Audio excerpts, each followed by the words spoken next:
Tales from the Rose and Thorn, Part 2, The Vile Halls. Chapter 1, Black Wax. Morning reached the archives reluctantly. It entered through narrow windows high in the eastern wall, crossed shelves built before half of Thornhaven had streets, and settled in pale strips across the stone floor. The light did not reach everywhere. It never had. Some corners of the archives seemed to resist the day entirely. Caelan Thalinor noticed this as he stood outside Valeth Aranwe's office with his guild grimoire tucked beneath one arm and his first field assignment waiting somewhere beyond the door. He had arrived 2 minutes early, not early enough to be inconvenient, not late enough to be remembered. Precisely when an archivist should arrive. The office door stood slightly open.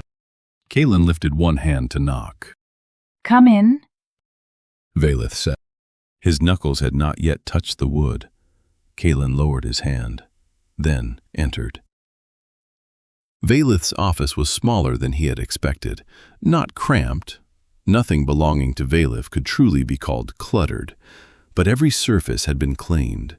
Shelves covered 3 walls from floor to ceiling. Rolled maps rested in numbered racks. Sealed document cases occupied the highest shelves.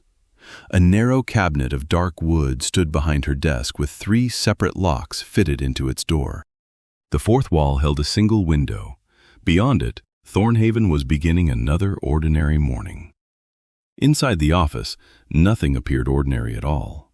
7 party files lay open across Valeth's desk. 3 had been pushed to the left. 2 rested near the center. 1 remained closed beneath her hand. The last lay open directly before her.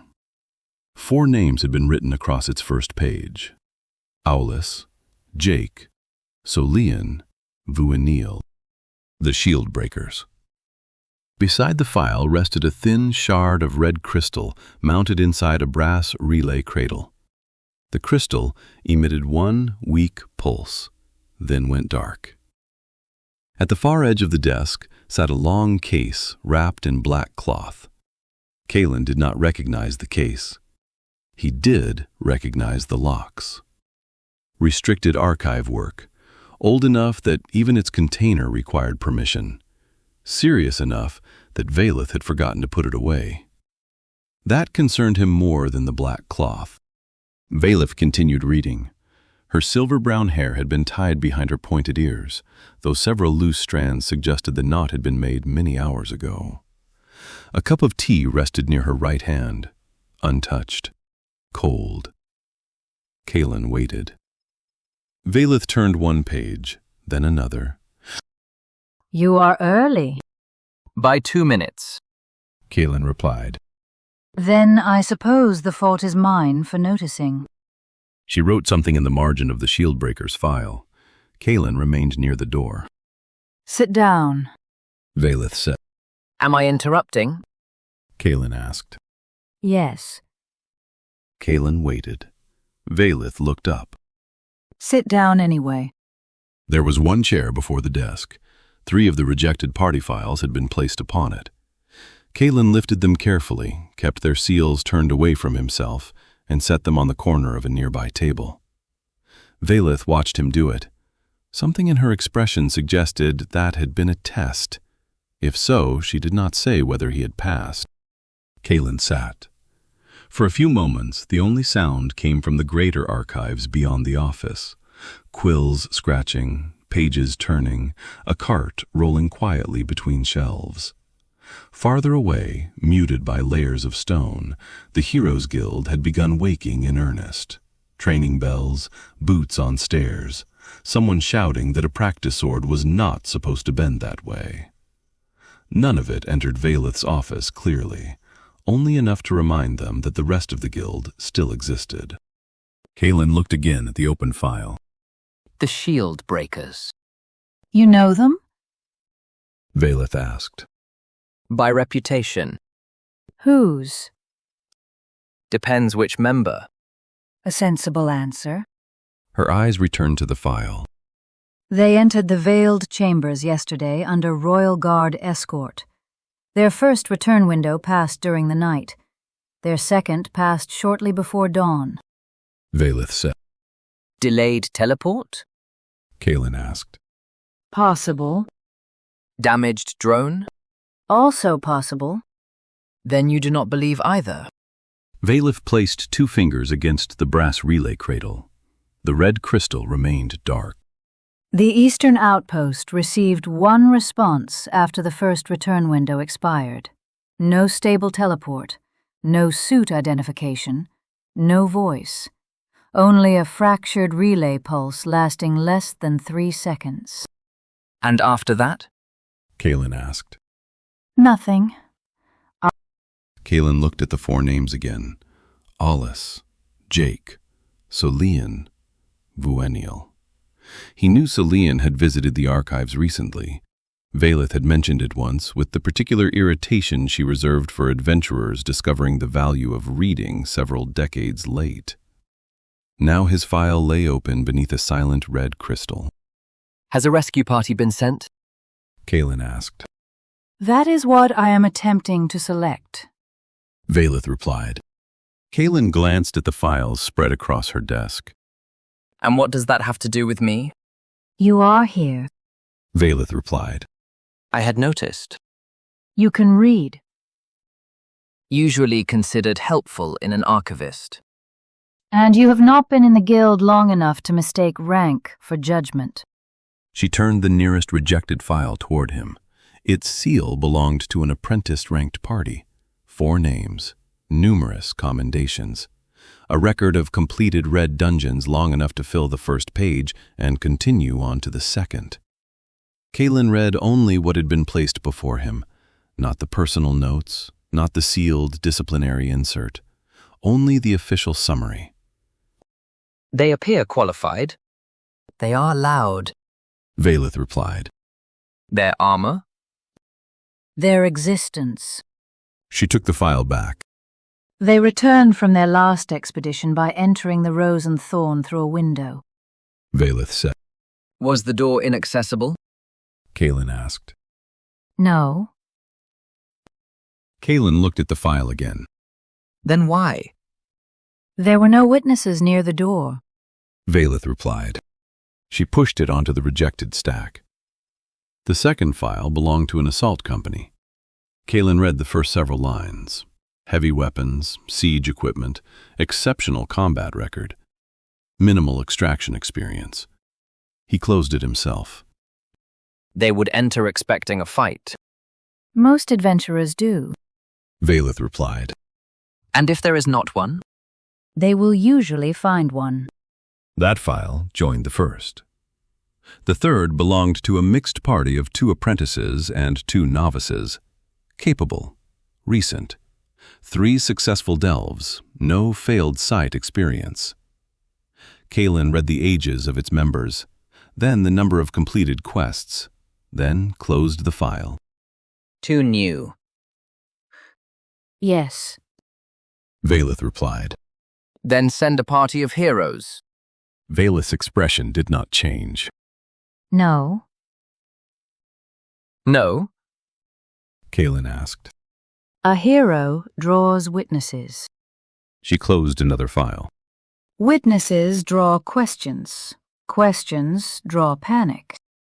Valith said. The final rejected file settled beneath her hand. And panicked parties make mistakes. Valith said. Her gaze moved briefly toward the office window. The Memorial Grove could not be seen from here. It stood on the southeast side of the guild grounds, beyond the training courts, where the noise of practice weapons softened beneath old trees. Still, Kaelin understood where she was looking.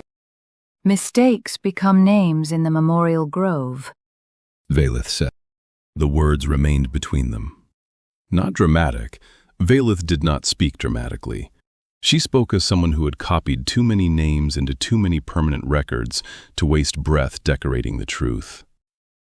Kaelin looked toward the Shieldbreaker's file. Keeping this quiet may prevent panic inside the guild. It will not make the dungeon safer. No. Valith replied. Then what are you preventing? Valith's eyes settled on him. Panic is bait. She touched the dark relay crystal. The labyrinth has always known what to do with bait. Valeth said. Kaelin had no answer to that. Valeth reached for the final closed file. Unlike the others, its corners were worn. The cover had been visibly repaired. Several newer pages had been added behind the original binding, each cut to match the older parchment. This was not the file of a famous party. Famous files were copied, displayed, requested by recruits and biographers. This one had been used. Valeth turned it toward him. Stamped across the cover in faded amber ink were 3 words: The Lantern Vow. Kaelin opened it. The first page held the party's registered names: Rennick Vale, Dernick Redmantle, Mara Voss, Tobin Marr. Below them, in smaller script, Reconnaissance, Failed Site Entry, Hostile Extraction, Recovery of Personnel and Guild Property. Kaelin read the first individual record. Rennick Vale. Human, apprentice rank, party leader. 39 completed assignments, 8 failed site entries, 6 hostile extractions. Field judgment rated exceptional. Survival record. Kaelin paused. Concerning. He survives. Valeth replied. That would normally improve a survival record. He has returned from 6 failed expeditions as the highest-ranking person still capable of walking. That explains the wording. He continued. Rennick was 12 standard quest cards short of eligibility for hero review. Alternatively, one recognized grand achievement could place him before the existing heroes for consideration. The next line had been added by a different hand. Subject does not knowingly abandon recoverable personnel. Below it, in Valeth's script, definition of recoverable remains broader than guild recommendation. Kaelin looked up. Yours? Yes. Valeth replied.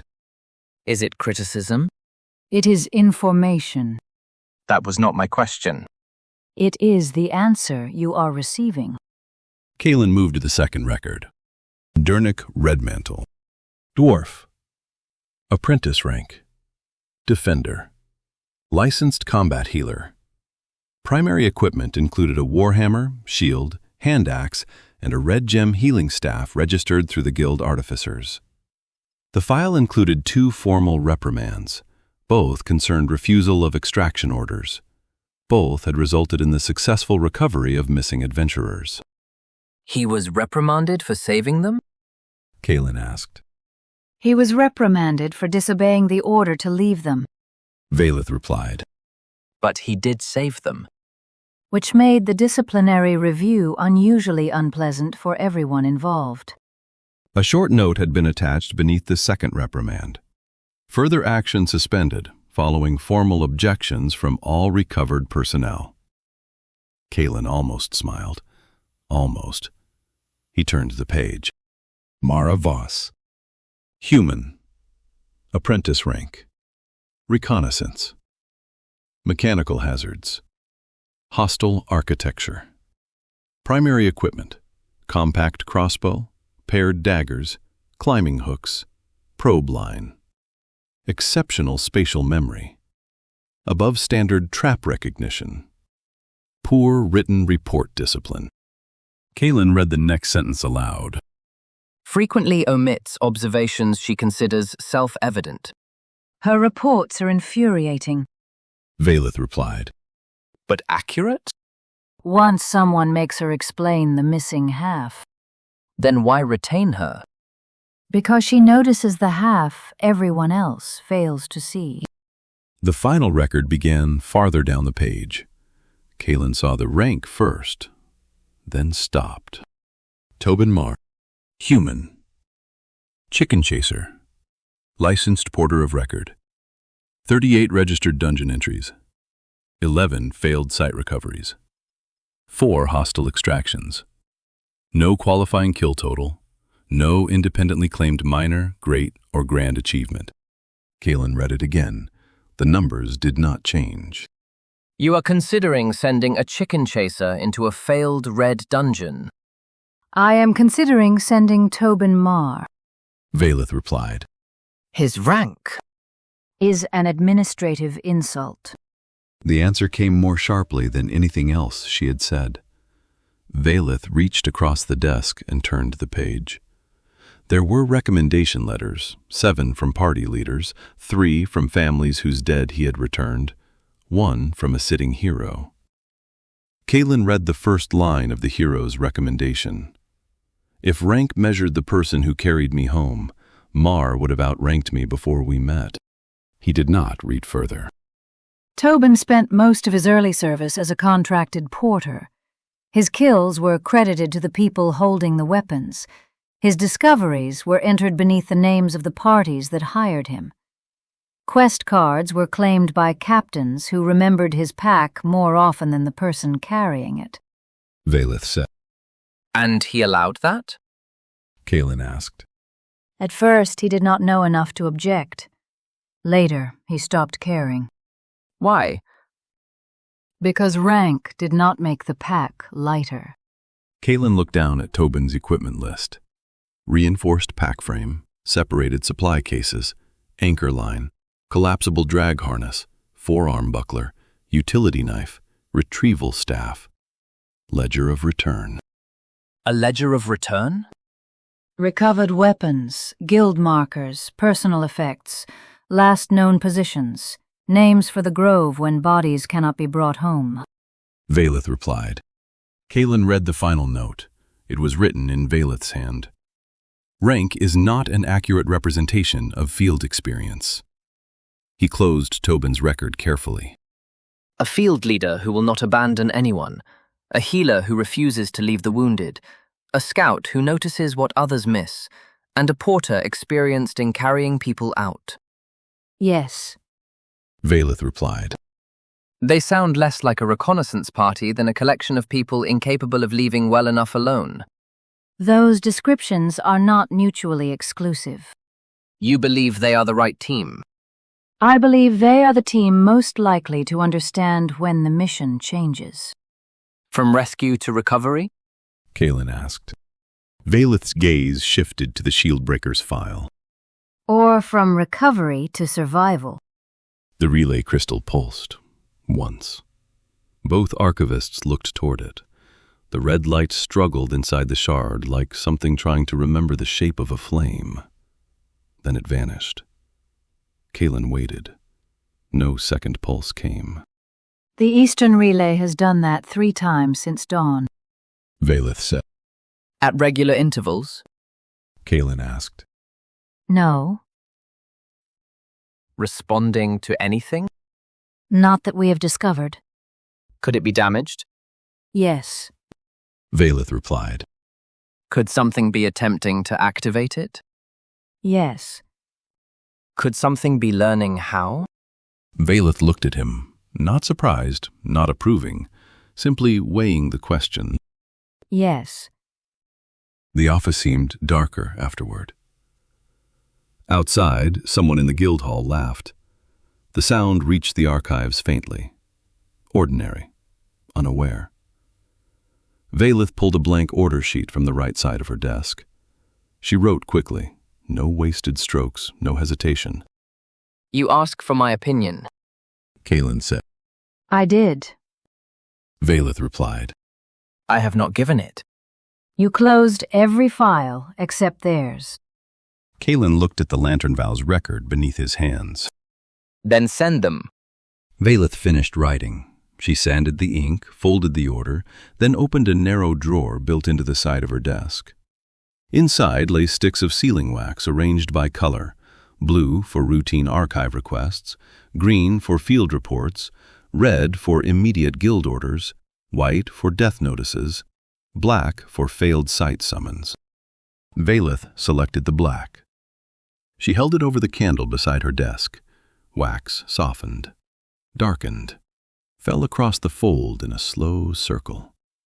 She pressed the seal of the archives into it, a closed eye above an open book. When she lifted the stamp, the eye remained, watching. The Guildmaster requested a recommendation before second bell. Valeth said. Then why involve me? Kaelin asked. Because I wanted to know whether someone unfamiliar with their reputation would reach the same conclusion. And if I had not? I would have sent them anyway. Kaelin considered that. I appreciate your confidence in my judgment. You should appreciate my honesty more. Valeth replied.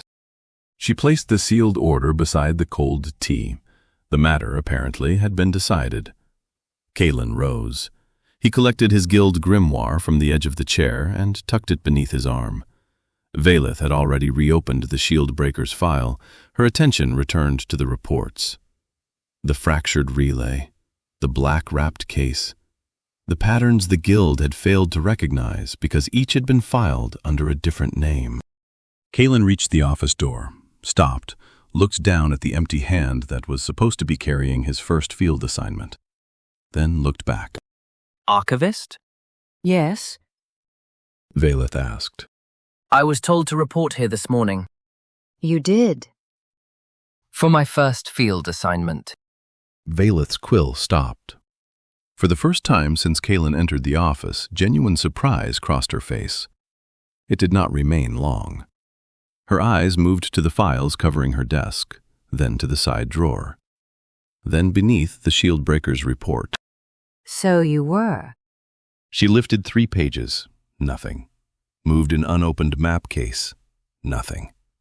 Opened the upper drawer of her desk, then the lower. From beneath a bundle of copied transit records, Valeth withdrew a thick packet sealed in green wax. His name had been written across the front. Kaelin Thalinor, Field Assignment, Waterdeep. Valeth held it out. My apologies. Kaelin accepted the packet. Should I record that? Only if you intend to survive long enough to become insufferable about it. Valeth replied. I will consider it an additional objective. The green seal broke beneath his thumb. Inside lay a travel authorization, a local map, a list of names, and a formal assignment written in the compact language of guild fieldwork. Report to the Leaking Flagon, Waterdeep. Make contact with the attached expedition party. Recover all surviving expedition documents, maps, journals, and historical records associated with the assigned inquiry. The originating source is deceased. The supplied map is incomplete. Initial evidence indicates travel east of Waterdeep to the mountain ridge locally called the Stone Tooth. Records concerning Durgadine the Black and the abandoned stronghold of Kundrukar are to receive priority. All materials of guild origin are to be secured before distribution, sale, duplication, or surrender to outside authorities. Kaelin read the attached names. Lucis Irontail, Thok Bloodaxe, Ferdinand Lightbringer, Sartoris Lulestro, Obsidius Flameborn. 5 strangers that would be waiting in a rented room above a Waterdeep tavern. A locksmith, an exile, a cleric of Joaquin, a druid, a fire Goliath, and now an archivist who had never carried a guild record farther than Thornhaven's outer wall. When do I leave? Kaelin asked. Your transport authorization begins today. Valeth replied. Of course it does. You expected your first field assignment to wait until you felt prepared? I had hoped it might wait until after lunch. Waterdeep has food. Reassuring. Kaelin replied. He returned the papers to their packet. The map went in first, then the names, then the assignment. He hesitated over the line concerning the dead source and unfinished map. Something concerns you? Valeth asked. The man who found the lead is dead. The map ends before the destination. The records point toward a stronghold abandoned for 2 centuries. Kaelin replied. Yes. And this is considered an appropriate first assignment? You requested field work. I requested experience. The distinction rarely survives travel. Valeth replied. Kaelin slipped the packet beside his guild grimoire. At the door, he paused again, not because he had forgotten anything this time, because Valeth had returned to the 4 names on the open file. Aulus, Jake, Solian, Vuanil. Will the Lantern Vow reach them in time? Valeth did not look up. That is not a question the archives can answer. What can they answer? Kaelin asked. Who went? Where they were sent? What they carried? What came back? Her fingers rested beside the final line of the Shield Breaker's report. And when we are fortunate, why? Valeth said. Kaelin looked toward the black-wrapped case at the edge of her desk. Go to Waterdeep, Kaelin. Recover the documents. Write down what the others dismiss. And do not assume a record is harmless simply because it has been waiting quietly. Valeth said. How long has this one been waiting? Kaelin asked. His eyes remained on the black cloth. Valeth closed the Shield Breaker's file. Long enough. Kaelin left the office, the door closed behind him. For several breaths, Valeth sat alone. Then she rang the small brass bell beside her desk. An archive runner appeared less than a minute later, young, alert, still breathing hard from the stairs. Valeth held out the black wax order. Equipment level, room 12. Place it directly into Rennick Vale's hand. Do I wait for a reply? The archive runner asked. No. The runner accepted the message. His eyes found the black wax. The question forming behind them disappeared. Yes, Archivist. Walk. Do not run. Valeth replied. Why? Because everyone notices someone running from the archives. He nodded, then left. The sealed order traveled outward through the guild, past shelves containing the names of kingdoms that no longer existed, past the public archive desk where two recruits argued over whether expired quest cards still counted, past the trophy corridor where polished weapons hung beneath stories that had improved with every retelling, past the administrative hall, past Harold Vale, who noticed the black wax and politely chose not to ask. The runner kept walking, not quickly, not slowly, precisely, the way people moved with purpose. He crossed the eastern courtyard. The memorial grove stood further to the southeast beyond its low stone wall. Old trees grew there, oaks, ash, silver birch. Some had been planted for heroes, others for apprentices. More than a few for farm boys and chicken chasers whose stories had ended before they began. Small metal markers rested among the roots, names, party emblems. Fragments of weapons too damaged to return to families. The runner kept his eyes forward, black wax in one hand, the grove in the corner of his vision. Beyond the courtyard, the guild remained busy. A trainer shouted corrections from the practice yard. Two smiths carried a dented breastplate toward the lower workshops. Someone near the kitchens cheered. Someone else immediately told them to stop. No alarm had been raised, no public notice posted. The shield breakers were merely overdue. For now. The runner entered the stairwell on the far right and descended. One level, then another. The noise of the guild changed around him. Steel replaced parchment. Oil replaced dust. The lower equipment rooms smelled of leather, whetstone, potion spirits, old wood, and the faint metallic tang left behind by recently discharged power gems. Room 12 stood near the end of the hall. Its door was open. Inside, the Lantern Vow had just finished surviving something too ordinary to become a story. Their morning expedition had involved a green-marked dungeon, a few dozen souls, a locked supply chest, and one bomber imp that had objected violently to being called small. No one had died. No rare weapon had been recovered. The quest card would be filed before supper and forgotten by morning. Rennick Vale sat at the central work table finishing the report. Dark-haired, old enough to have stopped pretending every scar required an explanation. His sword rested within reach against the table leg. A compact shield leaned beside it, freshly cleaned except for one shallow burn near the rim. Rennick wrote with the careful concentration of a man who disliked paperwork, but disliked inaccuracy more. Across from him, Mara Voss had disassembled her crossbow into its parts. At a glance, they looked carelessly tossed around her workbench. The weapon's limbs rested on a folded cloth. Its mechanism lay open beneath a small lamp. Her twin daggers remained sheathed at the small of her back. She worked without looking down often. Most of her attention seemed fixed on the conversation around her, the hallway beyond the door, and several things no one else had noticed. Dernick Redmantle occupied the end of the table. The dwarf's shield lay across his knees while he tightened a leather brace along its inner rim. His hammer rested against the wall. A hand axe hung from his belt.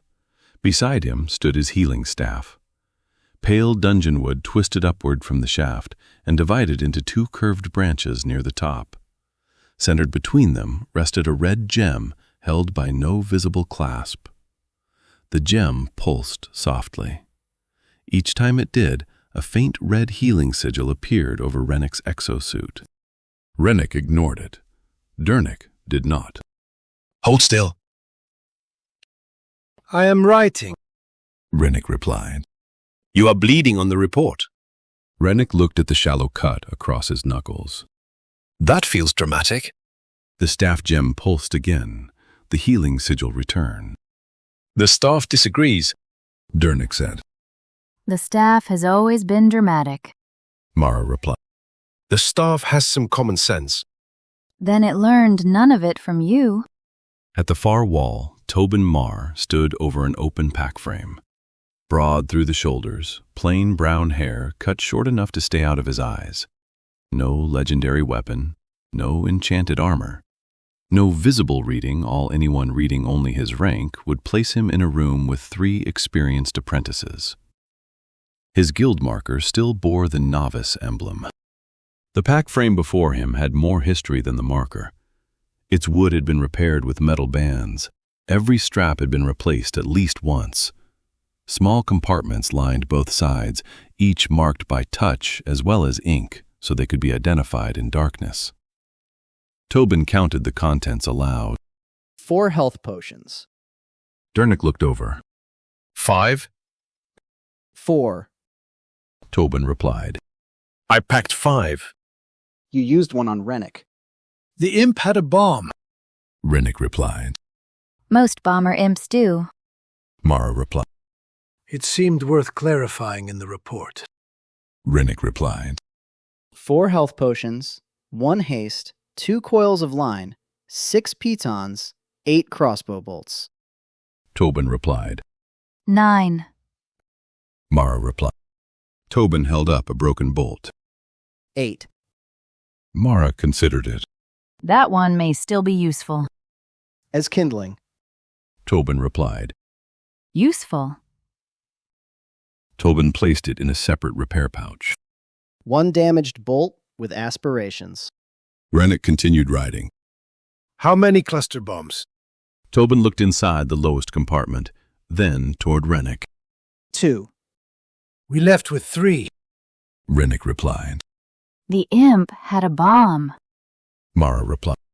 That was its bomb. It had 2 by the end.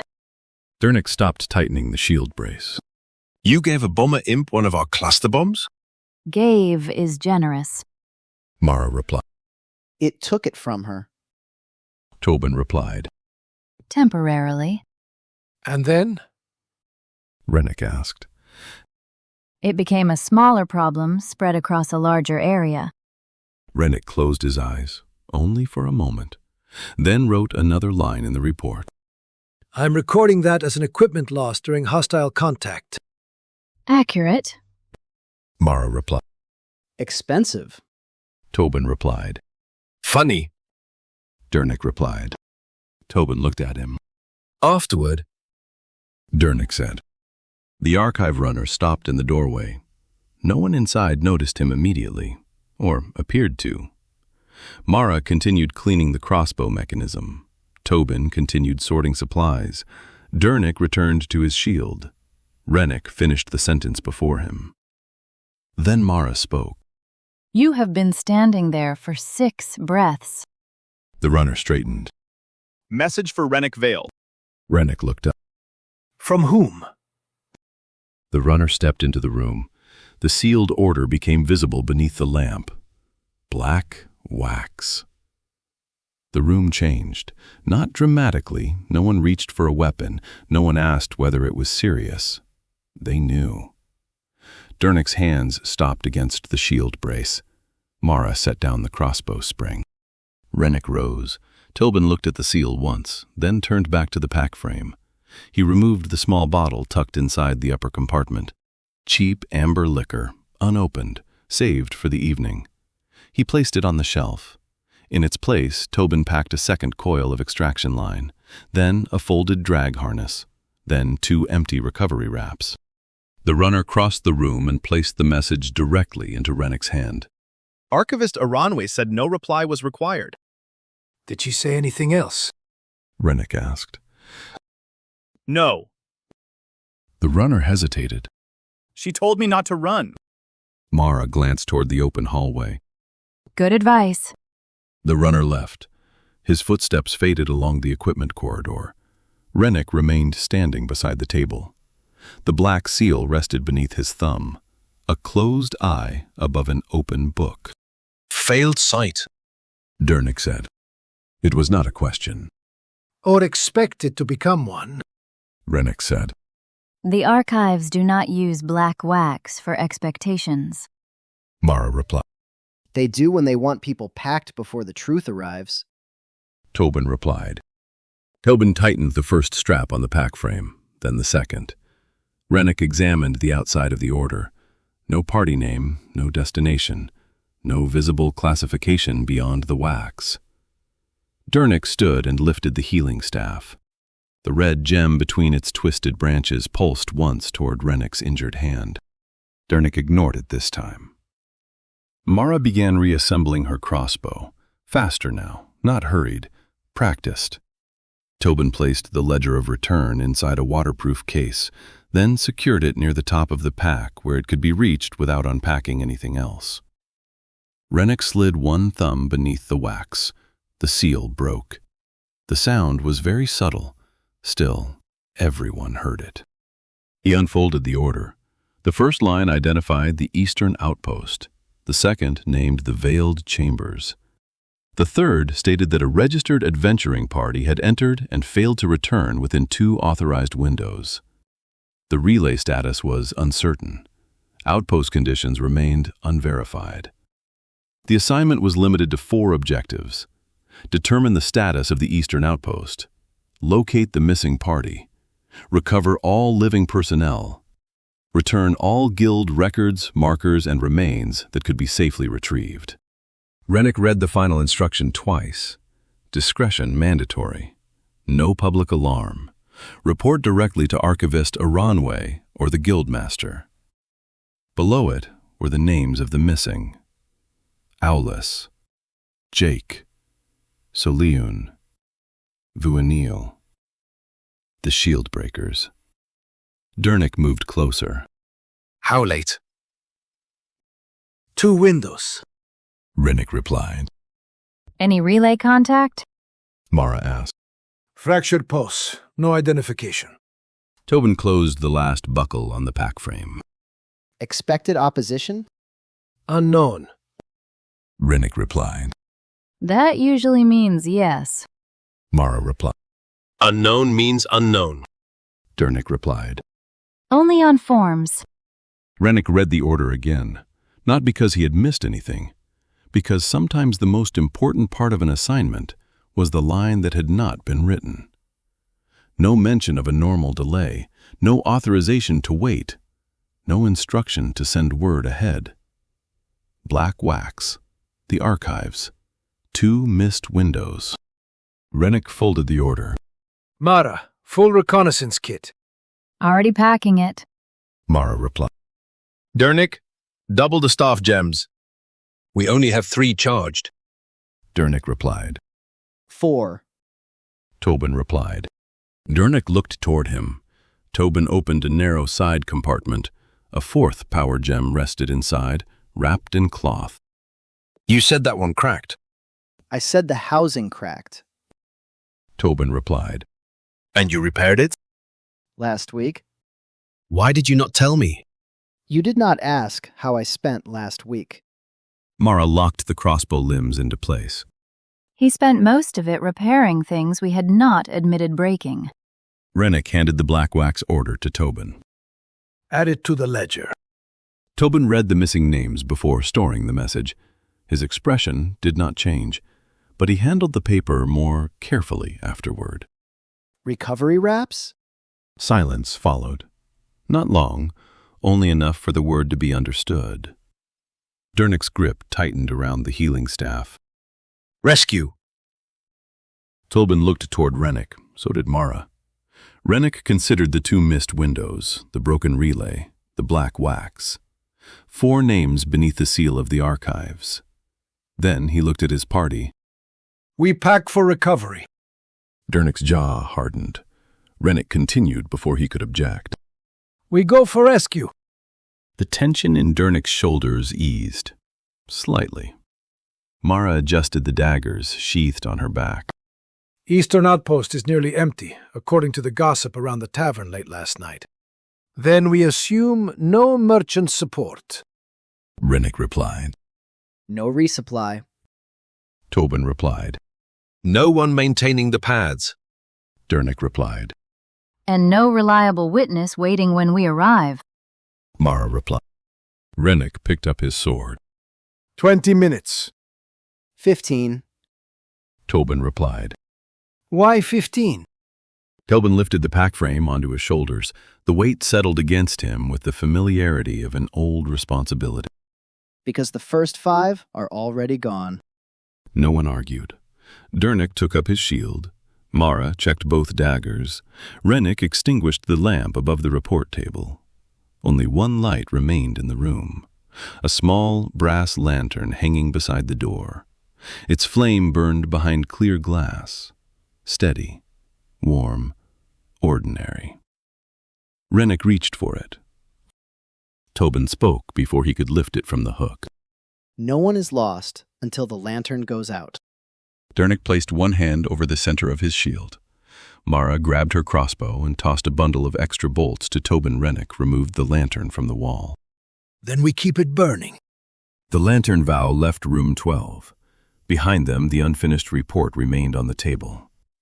Potion supplies, 1 locked chest, 1 missing cluster bomb. An ordinary expedition already becoming irrelevant.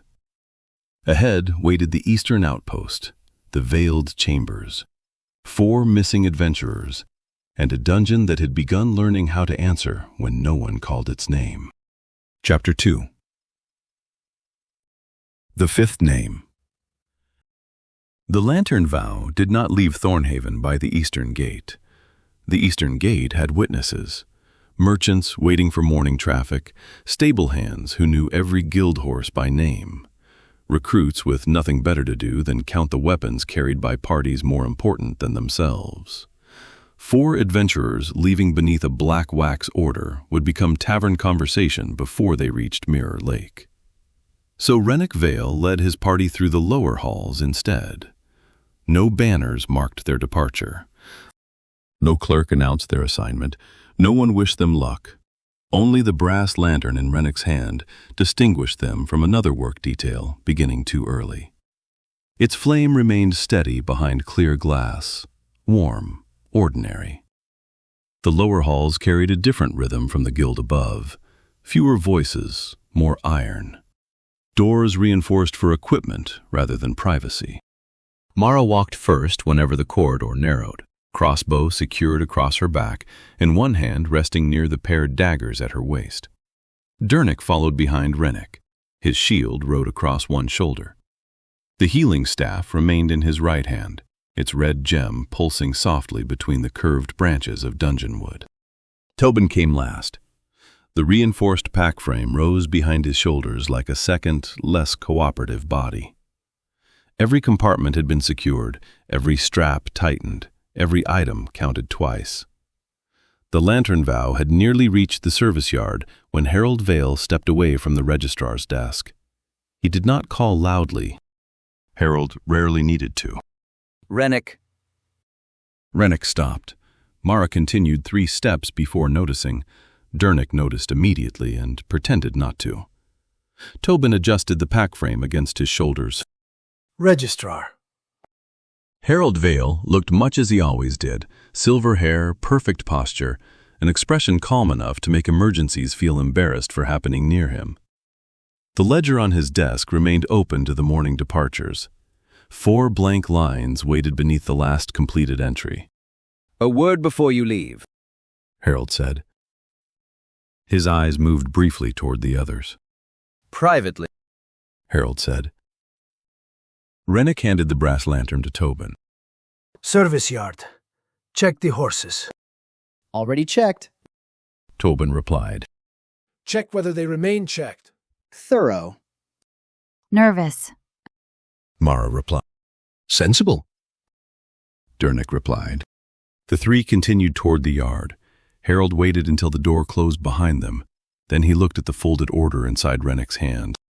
There is a 5th name. Rennick's eyes lowered to the black wax. The shield breakers' names are all here. The order names the registered party.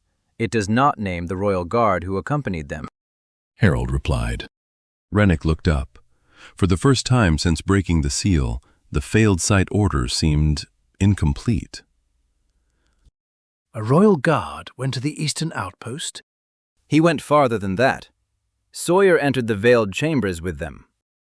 Harold replied. And failed to return. Yes.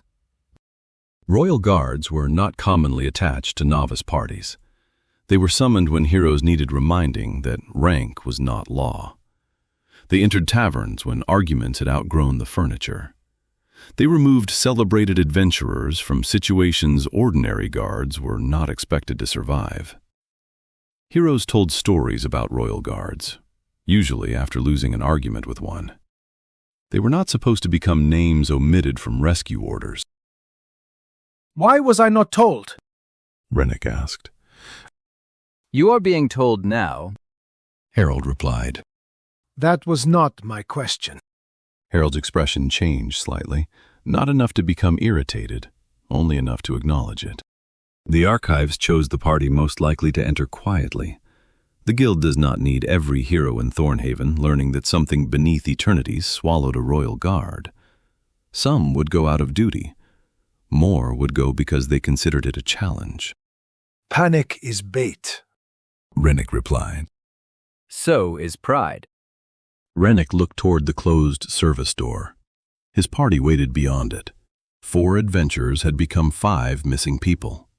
One of them had been sent into rooms where heroes themselves required supervision. Who knows? The Guildmaster, Archivist Aranwe, Eli Mercer, myself. Now you. Harold replied. My party will need to know. Your party, not the stable hands, not the road patrol, and certainly not anyone inside the Rose and Thorn. Rennick folded the order again, more carefully this time. Anything else omitted from it? Harold held his gaze. If I knew everything waiting at the eastern outpost, there would be no need to send you. He stepped back toward the registrar's desk. Be cautious, Rennick. Be quiet. And if the evidence tells you that Sawyer could not control what happened there, Harold said. Harold paused. do not assume you can. Rennick said nothing. Harold returned to his open ledger. Apparently, the conversation was over. Rennick entered the service yard carrying 1 more missing man than when he had left room 12. 3 horses stood saddled beneath the covered stable walk. A 4th stood several feet away, watching Dernick with open distrust.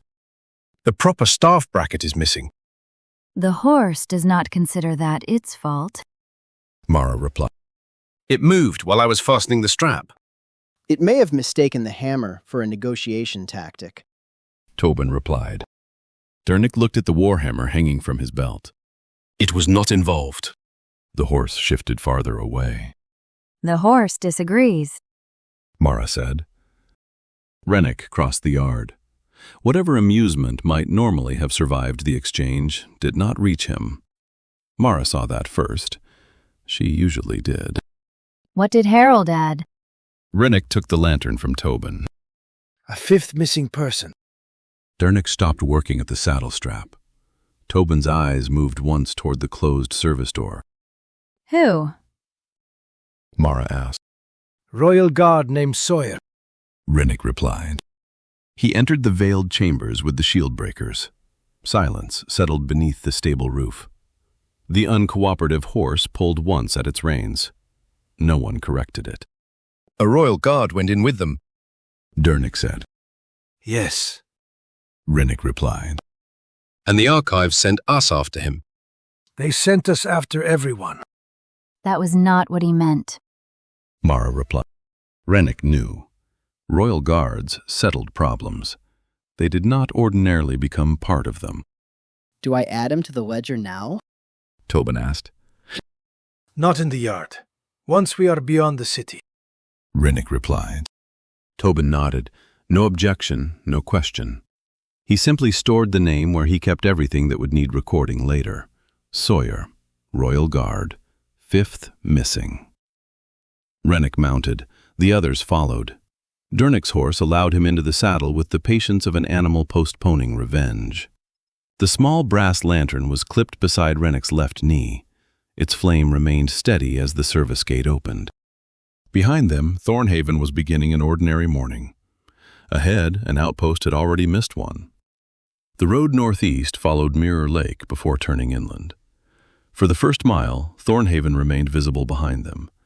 Guild towers above the roofs, morning smoke above the chimneys, blue banners lifting in the wind. Then the road curved between old pines and the city disappeared.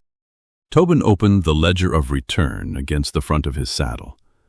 The book had been designed for worse conditions than a moving horse. Its pages were thick, its binding reinforced. A narrow brass clasp held the unused leaves flat while he wrote. Sawyer, Royal Guard. Party affiliation? None listed. Assigned escort. Rennick replied. Escort suggests he was sent for them. Mara replied. Rennick looked ahead. Harold said he accompanied them, not why. Tobin wrote only what they knew. He left space beneath it for what they did not. A royal guard goes missing beside 4 apprentices, and the guild keeps it quiet? Dernick said. They are not all apprentices. Mara replied. Novices, then. The distinction changes little.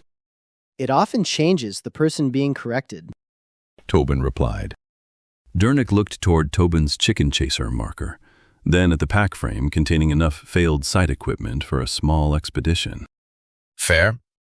They rode on. Normally, the Eastern Road carried the steady inconveniences of guild traffic, supply wagons taking too much of the center, adventurers taking all the rest of it, merchants traveling toward the outpost with empty carts and returning with fewer coins than complaints, blacksmith runners, potion shipments, new parties speaking loudly enough to make certain the trees understood their plans. That morning, the road offered none of them. They passed one set of wagon tracks heading west, then another, both old enough for dew to have gathered inside the ruts. Mara slowed near a bend where the road narrowed between 2 banks of stone. Her eyes moved across the mud. People left in a hurry. Rennick reined his horse beside hers. There were boot marks along both edges of the road, some deep, some little more than scuffs, all pointing toward Thornhaven. How many? Too many for one party, not enough for the full outpost roster. Mara replied. Dernick studied the tracks. Running? Some. Others moved fast without losing formation. Guards, perhaps. One person fell here. Mara replied. She pointed toward a handprint pressed into the mud near the bank. The fingers faced west. The heel of the palm had slid before lifting. Got up without help. Kept moving. Mara said. Any tracks going back? Tobin asked. Mara searched the road ahead. The morning wind moved softly through the pines. Hours. Nothing else recent. Rennick looked east. The road curved out of sight. Then we are the first people foolish enough to return. Selected for our experience, Dernick replied. Those descriptions are not mutually exclusive. Mara replied. Kalen had said nearly the same thing in Valeth's office. None of them knew that. They continued. The eastern outpost appeared through the trees before midday. At first, nothing looked wrong. Stone walls, blue guild banners, upper watch lamps mounted in brass housings. The circular glow of the transit array visible above the command level. The gate stood open. That was the first wrong thing. The second was the watch lamps. They had burned empty during the night. No one had replaced their crystals. The third was the forge chimney. No smoke, no heat shimmer. No blacksmith cursing metal, customers, or both. Rennick raised one hand. The Lantern Vow slowed together. No discussion, no confusion. The horses felt the change before any weapon cleared leather. Mara dismounted first, crossbow in hand. Dernick followed with shield and healing staff. Tobin released the pack frame from its saddle hooks and settled the weight across his shoulders. Rennick removed the brass lantern from beside his knee. Its flame remained steady. Horses stay outside the gate. Mara, left wall. Dernick with me. Tobin, center. No one enters a closed room alone. No one touches anything until Mara clears it. That may take a while. Mara replied. Then the missing remain missing a while longer. We do this correctly. They tied the horses beneath the outer trees where the wall could not hide whatever approached them. Then they entered the eastern outpost. The courtyard waited. Not ruined, not damaged. Abandoned. The merchant stall remained open.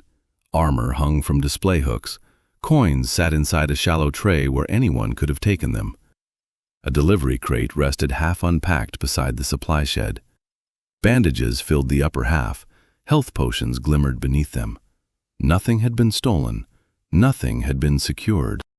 People had simply stopped being there. Mara moved along the courtyard edge.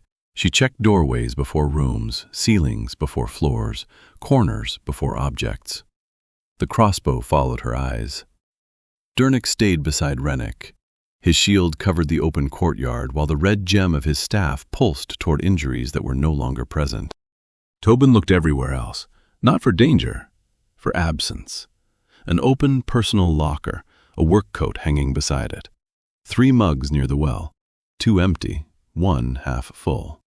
A child's carved dog resting beneath the merchant counter, probably kept there by someone who intended to return for it. Tobin opened the ledger. He did not write the object down. Not yet. First, they needed names. They reached the forge. The blacksmith's hammer lay beside the anvil. A length of half-worked steel remained inside the tongs. The metal had cooled crooked. The coal beneath it had collapsed into gray ash. Dernick placed his bare hand near the forge mouth. No heat remained. cold since last night, perhaps longer. The shield breakers found the outpost before sunset. Mara replied. According to Sawyer's report. Rennick replied. Then this was still warm when they arrived. The cold forge answered a question no terminal could. Nothing had returned before them. Rennick lifted the lantern. Its light passed over the abandoned tools. Lower level first, then command. They descended. The air beneath the courtyard was cooler. It smelled of stone, machine oil, spoiled food, and the faint metallic residue left by discharged mana. A bowl of stew sat on a table near the wall. The fat had hardened across its surface. Mold had begun along one edge. The spoon lay on the floor several feet away, not dropped beside the bowl, thrown or kicked during movement. Mara crouched beside it. The evacuation began here. She indicated the floor. Dust had been disturbed around a stack of storage crates. One had shifted away from the wall. The narrow space behind it was just large enough for a frightened person to hide. Eli Mercer. Tobin said. Likely. Rennick replied. Mara followed the marks outward, boots crossing one another, a knee striking stone, several people running toward the courtyard, one set moving the opposite direction, toward the stairs. Something happened above us. Everyone down here fled. Everyone except the technician. Dernick replied. Hiding is not the same as staying. Tobin replied. Dernick glanced toward him. No, it is not. They followed the stairway upward. Halfway to the command level, Dernick stopped. Dark staining marked the wall at the turn. Old blood. Not enough to coat the stone, enough to tell them someone had struck it hard. The mortar beside the stain had cracked. Dernick touched 2 fingers near the edge, then examined a pale red sheen caught in the joint between floor stones. Health potion. Mara found a sliver of glass beneath the lower railing. 1 bottle. Used quickly. Most of it struck the floor. Dernick replied. Could the person have survived? Rennick asked. Dernick looked at the blood, then at the cracked mortar. With a full bottle and immediate help, yes. Without both, perhaps not. No body. Tobin replied. No drag marks either. Whoever hit the wall left on their feet, or was carried cleanly. Mara replied. The information should have felt hopeful. It did not. Not yet. They continued upward.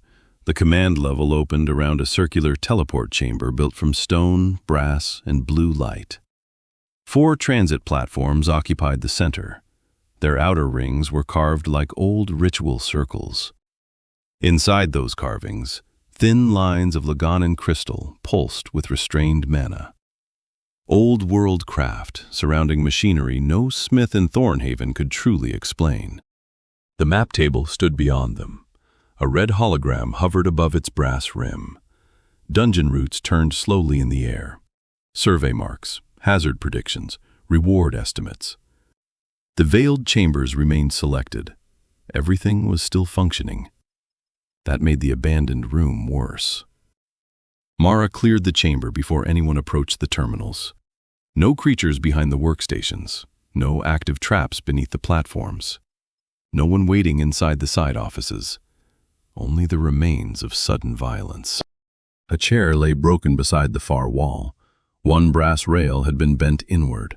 A spray of dried blood crossed the lower stones beneath it. Near the nearest platform, a work table stood beneath a suspended repair light. Tools had been arranged around a damaged exosuit. The chest housing was open. One shoulder brace had snapped. Deep scratches marked the outer plates. The suit's memory crystal remained half-released from its socket, held between 2 clamps where Eli Mercer had stopped working. Tobin studied the equipment without touching it. No blood inside. Then the wearer was not in it when the damage happened. Dernick replied. Or when it returned. Mara replied. Rennick looked at the nearest teleport platform. Scorch marks ran across its blue crystal ring. Not the clean discoloration of ordinary transit. The marks overlapped, several activations too close together. Terminal. Tobin approached the transit console.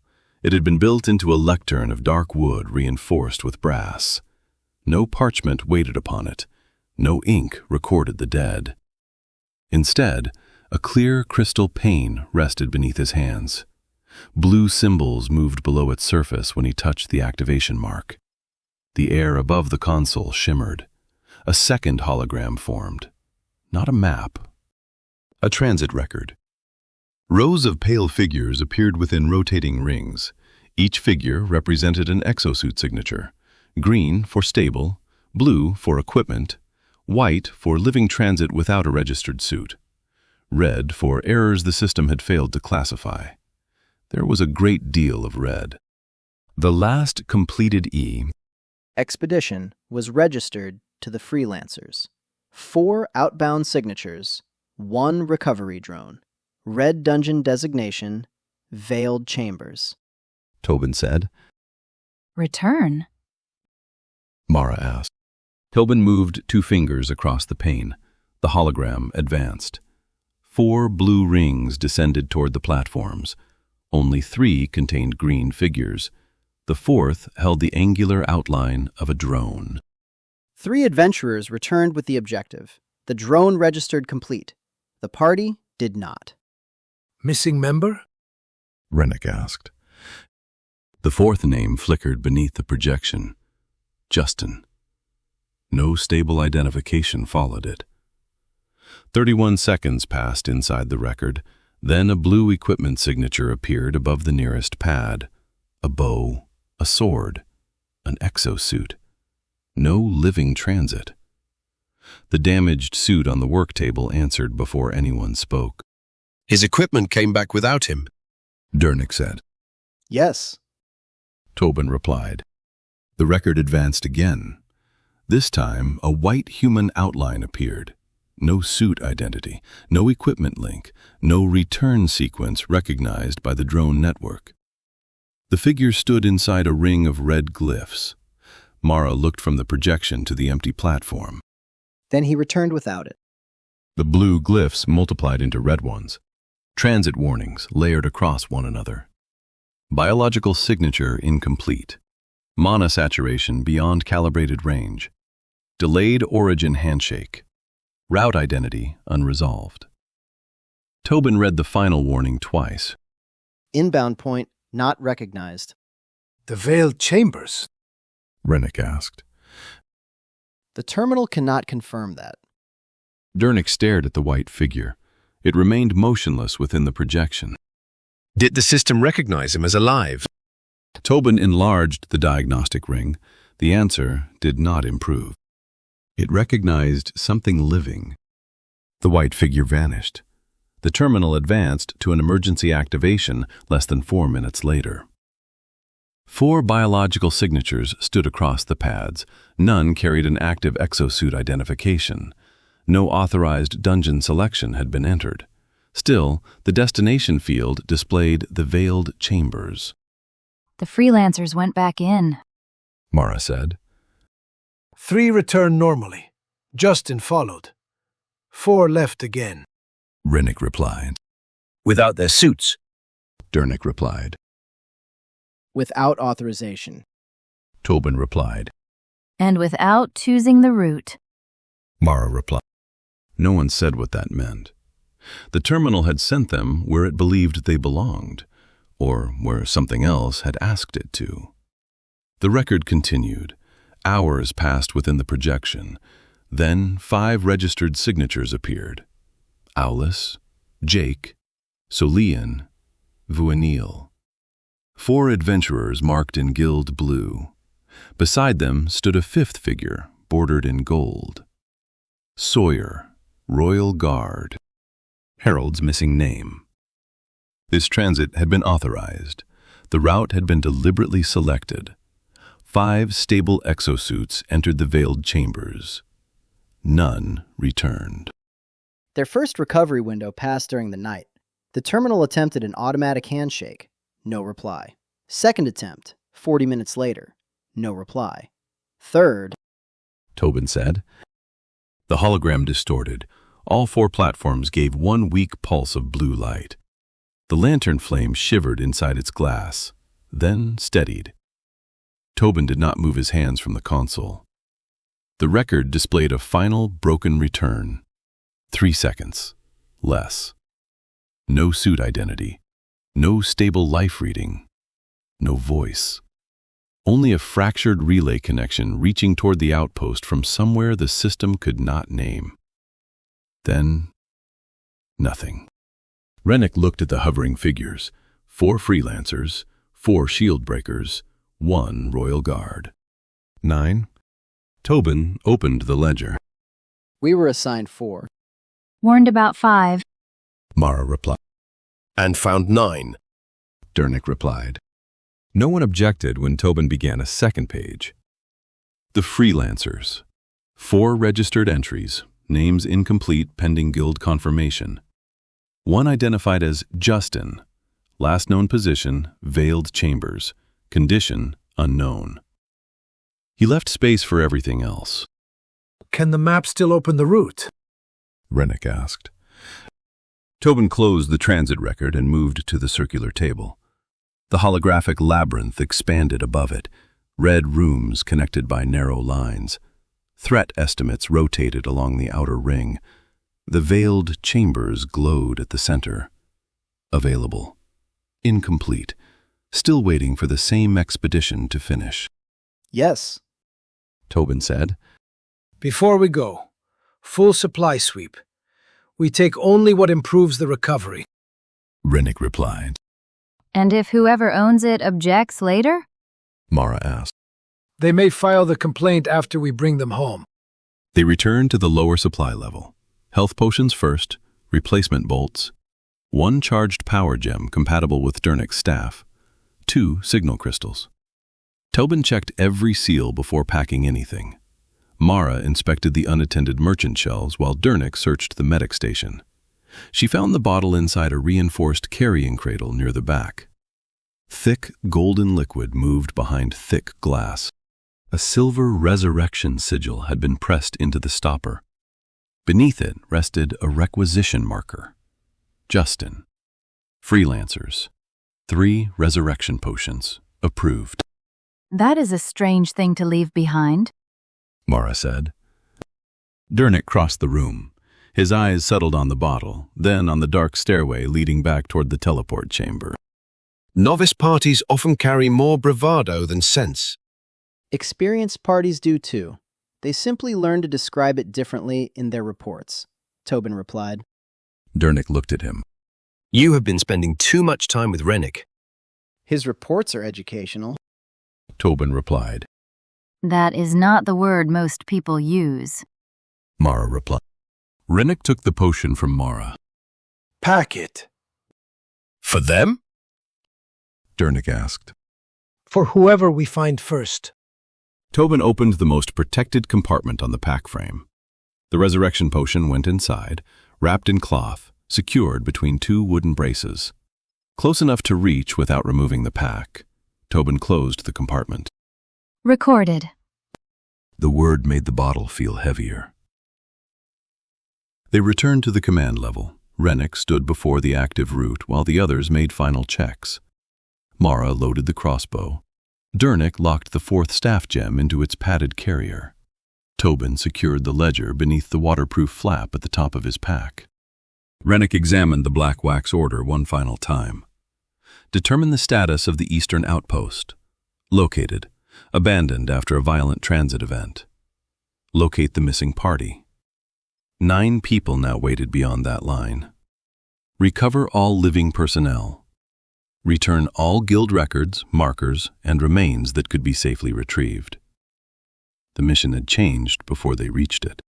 Valif had chosen correctly. The Lantern Vow understood changing missions. Rennick folded the order and placed it inside his coat. We enter expecting a cleared red dungeon. We trust nothing about that expectation. Mara leads through doorways. Dernick holds center. Tobin marks every room and every branch. No one follows a voice they cannot see. No one crosses an unmarked threshold alone. If the route changes, we stop and understand why. And if it changes while we are standing in it? Mara asked. Then we understand quickly. Dernick stepped onto the first transit platform. Inspiring. Accurate. Tobin replied. Mara took the second, Tobin the third. Rennick stood upon the 4th with the lantern hanging beside his shield. Blue light gathered beneath their boots. The brass rings awakened one by one, old carvings filled with new power. Above the map table, the veiled chambers opened like a question. Next up, Ajie. Turn vow, ready. Ready. Mara replied. Ready. Dernick replied. Ledger open. Tobin replied. Rennick looked at him. Ready. Tobin said. The transit rings brightened, stone lost its edges. The abandoned outpost folded into blue light, then vanished. Stone returned first, cold beneath their boots, dark beyond the fading blue. The veiled chambers. Rennick's body arrived, half a heartbeat after his balance. His exosuit settled against his back with a quiet mechanical hum. The brass lantern swung once beside his hip. Its flame survived the crossing.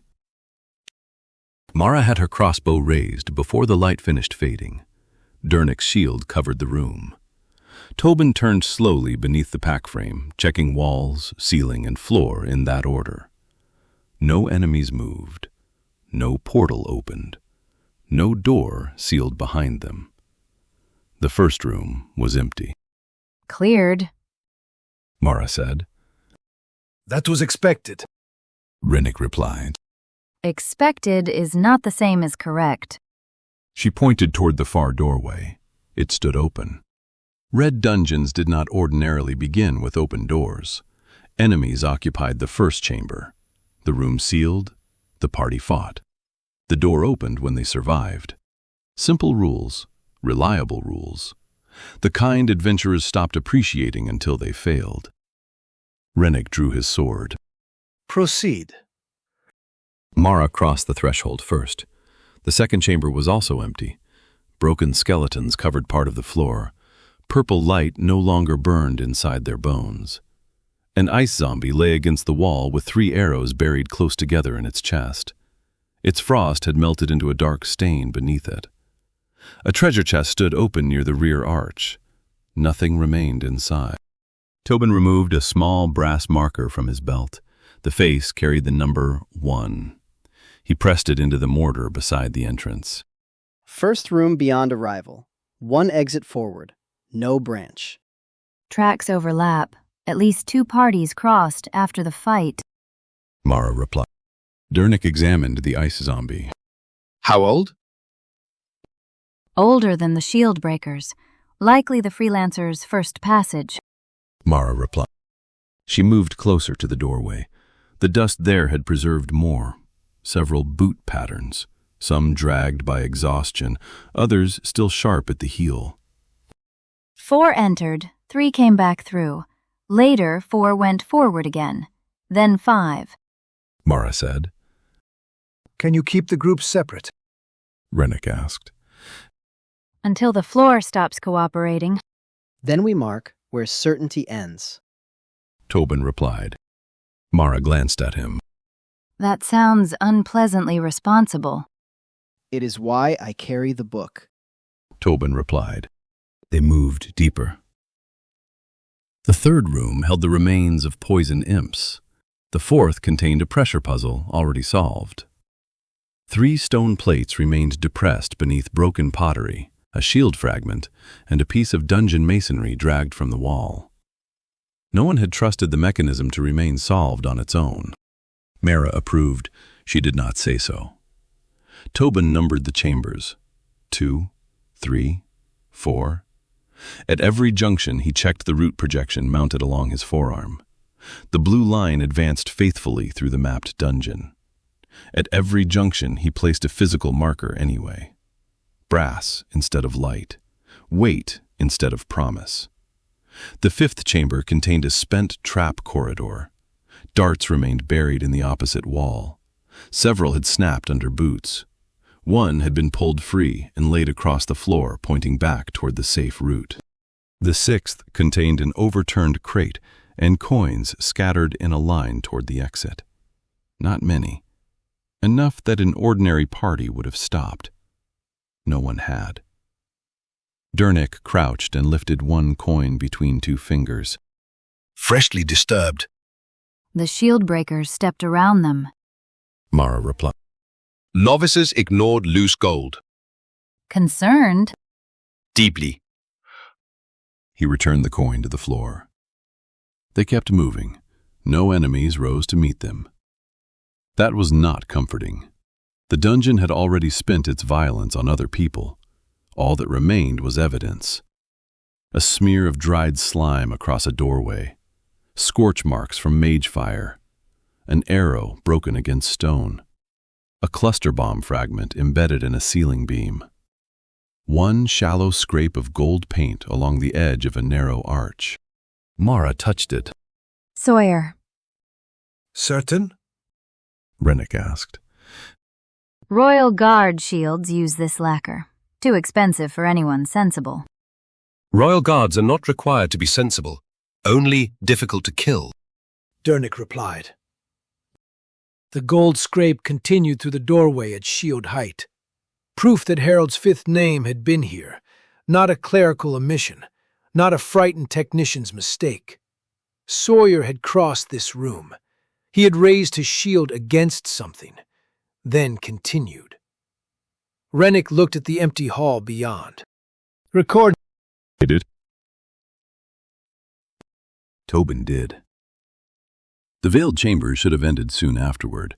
The route prediction showed 2 rooms remaining, then the drone chamber, then extraction.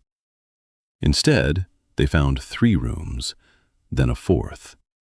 The forearm projection corrected itself without explanation. 2 rooms remaining.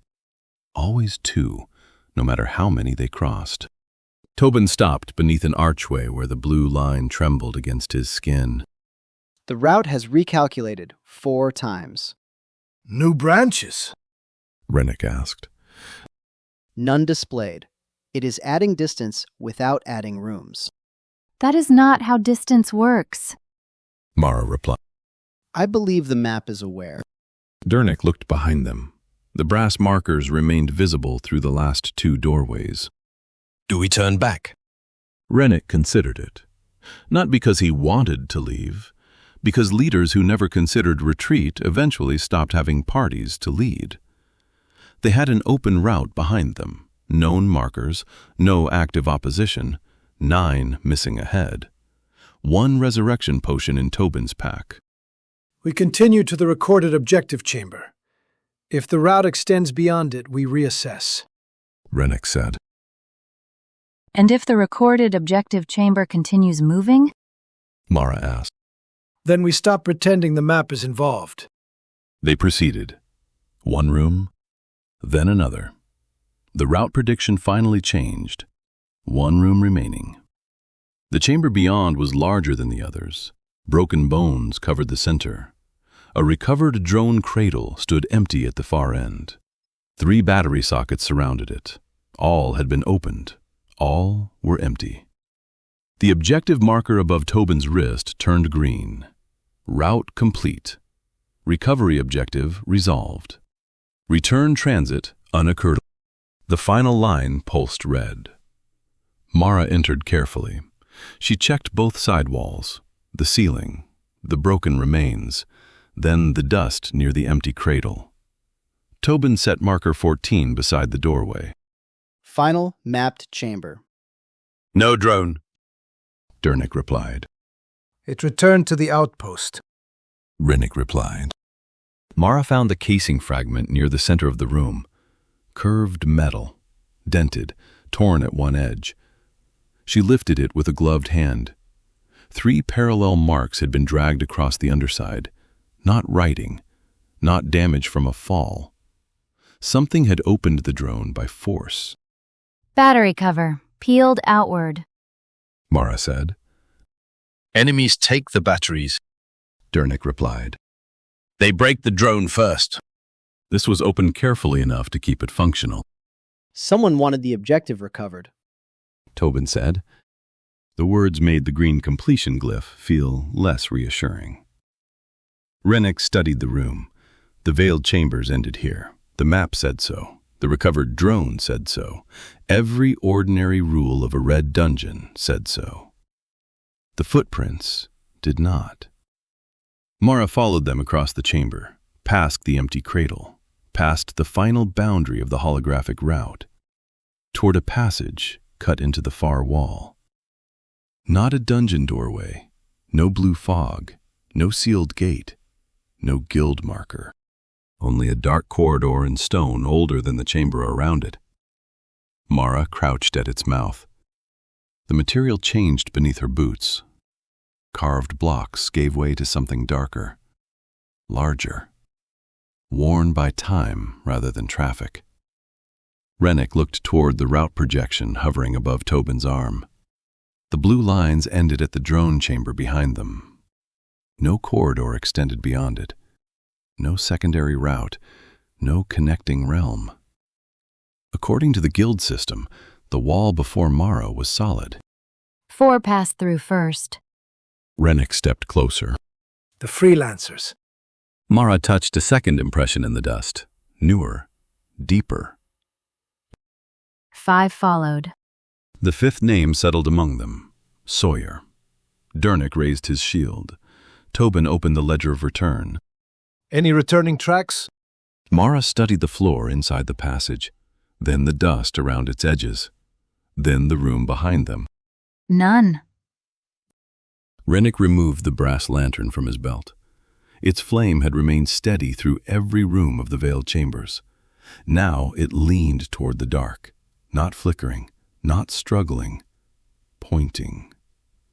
Tobin looked from the flame to the empty projection. The route ends here. Rennick drew his sword. They did not. The Lantern Vow entered the passage. Behind them, the map continued insisting that nothing was there. Chapter 3. A name not yet written. The map said they had already arrived. It continued to say so after the chamber was behind them. The red hologram above the recovered drone cradle still marked the route complete. The blue projection above Tobin's forearm still ended at a wall. Neither record followed the Lantern Vow into the passage. Mara went first. She entered sideways, crossbow raised, allowing as little of herself as possible to cross the threshold at once. The lantern followed in Rennick's left hand. Its flame leaned ahead, not toward Mara, past her, toward something deeper. Dernick entered behind Rennick with his shield raised and his healing staff angled over one shoulder. Tobin came last. He crossed the line where the guild map ended, then looked back. The final mapped chamber remained exactly as it had been. Broken bones, empty cradle, green objective glyph. A completed route waiting for people who were no longer there. Tobin removed a brass marker from the side of his pack frame. The marker was small enough to fit in his palm. One side carried the guild seal. The other had been cut into the shape of an arrow. He set it at the passage mouth. The arrow pointed back toward the mapped chamber. Marker 15. Unmapped extension. Return direction confirmed. Tobin said. Confirmed by what? Dernick asked. The room is still there. A demanding standard. It will become less funny if the room moves. Mara replied. Dernick looked over his shoulder. The room did not move. That was all it had done to earn their confidence. Spacing. Rennick said. The passage narrowed after 20 feet, then narrowed again. The blocks beneath their boots were darker than those in the veiled chambers. Larger. No mortar separated them.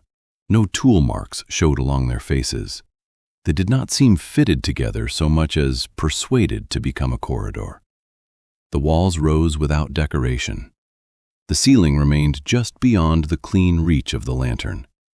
Green light appeared at long intervals inside shallow cuts in the stone. Not flame. Not crystal. Thin veins of mana under a dark surface. Each brightened as Mara approached. Each dimmed after Tobin passed. The effect was small, regular, easy to explain as an old system detecting movement. Mara watched every one. The 5th brightened before she reached it. She stopped. The others stopped behind her. Nothing moved ahead. No portal opened. No enemy stepped from the wall. The vein faded to its previous low green. Mara waited 3 breaths, then continued. Something. Rennick asked. Not enough yet. Mara replied. The Lantern Vow moved farther beyond the map. Their world became the width of the passage. The scrape of a boot. The soft knock of Tobin's pack frame against its straps. The faint hum of the red gem in Dernick's staff. and 5 sets of tracks in the dust ahead. The shield breakers had not tried to hide their passage. They had traveled quickly. One tread pressed deeper than the rest. Sawyer's armor. One moved lightly along the left edge whenever the corridor allowed. An archer preserving a clear line of sight. 2 kept near the front. One carried a staff. Its ferrule left a narrow circle in the dust at uneven intervals. Mara studied the marks without touching them. All 5 entered. No return tracks. Tobin replied. Still none. Tobin looked toward the darkness ahead. The word still changed when spoken that far beneath the guild record. Rennick adjusted the lantern. Its flame had not straightened. We follow the tracks. Not the flame.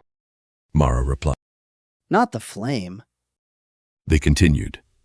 The corridor bent twice without branching. After the second bend, the floor began to slope. The green veins disappeared. Cold replaced them. Not the ordinary cold of deep stone. This settled against exposed skin and remained there. The passage widened into a stairwell. 2 flights descended along opposite walls toward a broad central landing. Beyond it, another pair turned deeper. The center fell open between them. Rennick held the lantern over the rail. Its light reached one landing, then another, then failed. Mara crouched at the first step. 5 sets of tracks descended. None climbed back. She tested the stone with the end of a narrow probe. The step remained a step. I dislike that this now requires testing. I dislike that it passed. Dernick replied. Mara descended, the others followed. The first landing held nothing but dust. The second held a broken arrow near the wall. The shaft had snapped cleanly, no blood marked it. Solian's, perhaps, or something older. Tobin placed marker 16 beside the upper turn, then marker 17 at the next. He gave each arrow a careful angle, not merely up, back, toward a room the map admitted existed. The first sign that someone had survived the stairwell was the amount of blood they had left behind. The second was the 2 empty potion bottles. Mara raised one hand. The party stopped above the central landing. Dark blood covered the stone below. It had spread from the wall in a wide, uneven stain. More had dried between the blocks. A body-shaped absence interrupted the center. Someone had lain there long enough for blood to gather around them. Then someone had lifted them away. One small bottle rested on its side near the wall. Another lay beneath the inner rail. Both were uncored. Pale red residue had dried inside the glass. Mara did not step onto the landing. She studied it from above, then took a coil of thin cord from her belt. A small hook at its end caught the nearer bottle on the second attempt. She drew it across the stone. Nothing followed. No glyph brightened. No part of the floor objected. Mara lifted the bottle by the neck. Health potion. Dernick held out his hand. She passed it back without looking. He turned the glass beneath the light of his staff. The red gem made the residue glow faintly. Standard guild compound. The mouth of this bottle is clean, poured rather than swallowed. Most of it touched air before flesh. He looked at the second bottle. Blood and spit were smudged and smeared around the mouth of this bottle. The other was swallowed, Dernick said. 2 potions for 1 casualty. Tobin replied. 2 potions for someone expected to die before the second could matter. Mara's gaze moved across the landing. Deep furrows marked the blood nearest the wall. Not scratches in stone. The impressions of fingers dragged through blood while someone tried to move a body that could no longer help. 5 sets of prints arrived from below. They crowded the stain. One knelt at the body's left side, another at the head. Sawyer's armored boots remained turned toward the lower stairs, guarding the others while they worked. Then the pattern changed. 6 sets of prints left the landing. 5 carried weight normally. The sixth dragged its right foot. At first, two other sets pressed deeper beside it, supporting arms. After the next turn, only one did. By the landing below that, the sixth set continued without help. Mara lowered the bottle. They found someone alive. No one answered immediately. They had come into the veiled chambers looking for 9 missing people. The dungeon had offered only absence, an empty outpost, an empty camp, an empty cradle. Here, at last, the evidence did not end with a body being dragged away. Someone had breathed. Someone had swallowed. Someone had stood. One of the freelancers. Tobin said. Likely. Rennick replied. Very likely. The blood loss would have killed an unarmored man. Dernick replied. The first potion closed the wounds. The second kept the closing body alive. How far ahead? Tobin asked. Dernick crouched at the top of a landing. He did not touch the blood. The head of his healing staff hovered above it. Red light gathered along the edges of the stain. Faint mana rose from the dried potion, then disappeared. More than 6 hours, less than 12, closer to 9 if the air has remained stable. It has not. Mara replied. Then 6 to 12, unsatisfying, accurate. Tobin opened the ledger of return. The reinforced pages made a dry sound in the stairwell. His pen paused above the next open line. Unidentified survivor recovered by the shield breakers. Treated with 2 health potions. Continued under assistance. Right, probable freelancer. Not confirmed. Rennick replied. Tobin added the distinction. He left the name blank. For the first time since the eastern outpost, the empty space felt hopeful. They descended. The sixth set of tracks remained among the others, uneven, slow, but present. The walls changed near the bottom. Cut blocks softened into a continuous dark surface. Corners rounded where no hand would have reached to wear them. The stairwell seemed less constructed with every turn. At the final landing, green light waited below. One last flight descended toward a doorway on the left. No dungeon fog covered it. No guild seal marked the threshold. 2 iron torch holders stood beside it. One was empty. The other held a low green flame. The flame did not move as they approached. Rennick's lantern leaned toward it. The green flame remained still. Mara stopped halfway down the final flight. She watched the doorway. Nothing crossed it. Nothing breathed beyond it. Nothing made the small, involuntary noises living things made when they believed they were silent. No movement, no visible line, no response to the probe. You sound disappointed. Dernick replied. I prefer traps that admit they are traps. Rennick looked at the 6 sets of prints. All passed through the doorway. Formation! Mara entered first. The chamber opened wider than the stairwell allowed. Its ceiling climbed out of the lantern light. Smooth stone spread across a floor large enough for a guild training company. 3 doorways stood along the far wall. 1 left, 1 center, 1 right. All were open. All were dark. Green light lay across the chamber in broad, sickly bands. Mara checked the near corners. Then the ceiling she could see. Then the floor.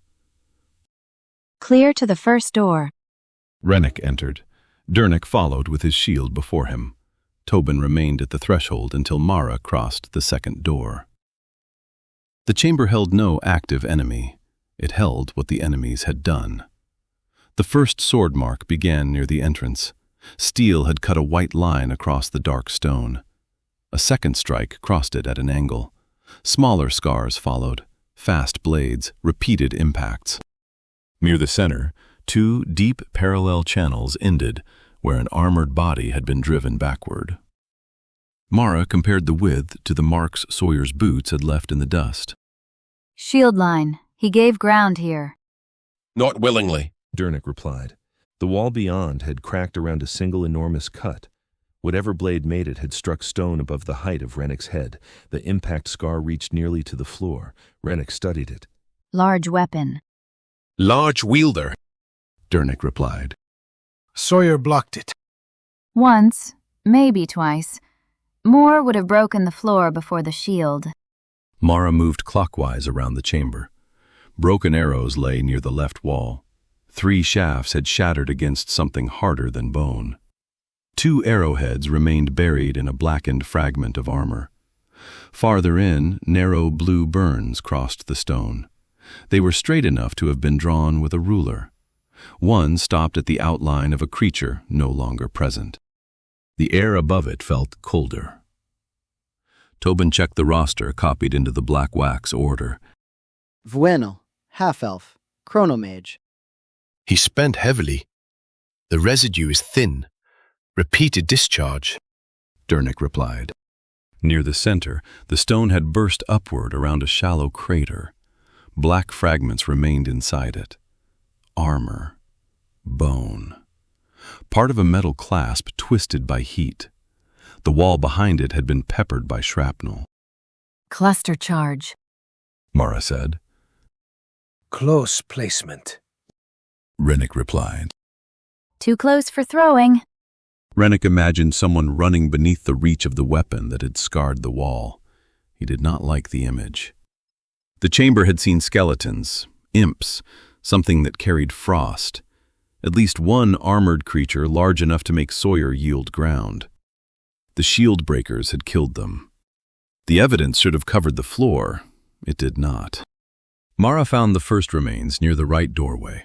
3 ribs rose from the stone. Only the upper curves remained visible. The rest had sunk into the floor, not through a crack, into unbroken stone. The exposed bone had darkened at the contact line. Blue-black color spread through it like rot traveling against gravity. Dernick stopped beside her, not close. That is recent. The battle? Mara asked. The claiming. The bone died long before today. That decay did not. They found more after they understood what to see. A hand half beneath the floor. The edge of a skull becoming smooth stone. Black armor flattened into a surface that had never been forged. A poison imp's horn protruding from the wall near ankle height. Unlike the remains in the mapped rooms, these were not being left as evidence. The chamber was taking them back, slowly, quietly, with no distinction between bone and iron. Does the dungeon normally reclaim its creatures? Tobin asked. Normally is behind us, Dernick replied. Tobin looked toward marker 18 at the doorway. The brass arrow remained visible, for now. Mara crossed toward the center of the room, then stopped so abruptly Rennick nearly passed her. Her left hand closed into a fist. No one moved. The body lay beyond the bomb crater, on its back, human, male, unarmored. His shirt had been torn open across the chest. His exosuit was gone. His belt carried no guild marker. No weapon remained within reach. His eyes were closed. Someone had done that for him. The sword wound through his chest had killed him. The blade had entered below the sternum and left a broad, dark channel through cloth and flesh. It was too large for any weapon carried by the shield breakers. The wound had bled, then stopped. Everything else about the body continued. The back of his head had sunk into the floor. Stone met hair and skin without a gap. His right arm lay away from his side. The hand and wrist had vanished. The forearm disappeared almost to the elbow. His left hand rested palm down. The fingers were already beneath the surface. His right shin had settled several inches into the floor. His left foot was gone beyond the ankle. No cracks surrounded any point of contact. No weight had broken the stone. The stone had accepted him. Blue-black decay traveled upward, from every place where the body met the floor. It climbed the right arm in branching lines, stained the left wrist, darkened the skin above the right shin, reached the left calf in thin, uneven veins. At the back of his neck, the color spread beneath the skin toward his jaw.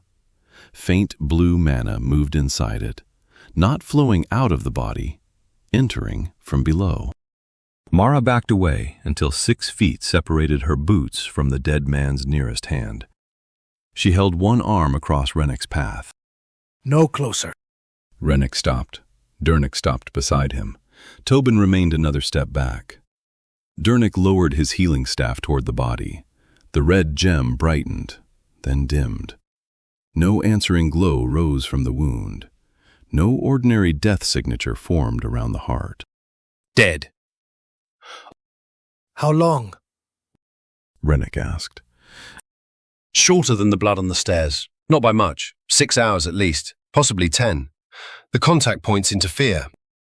He moved the staff slightly to the right. The gem dimmed again. They do more than interfere. They answer. Dernick said. To healing mana? Mara asked. To mana. That is all I am willing to test. Mara took out the probe again.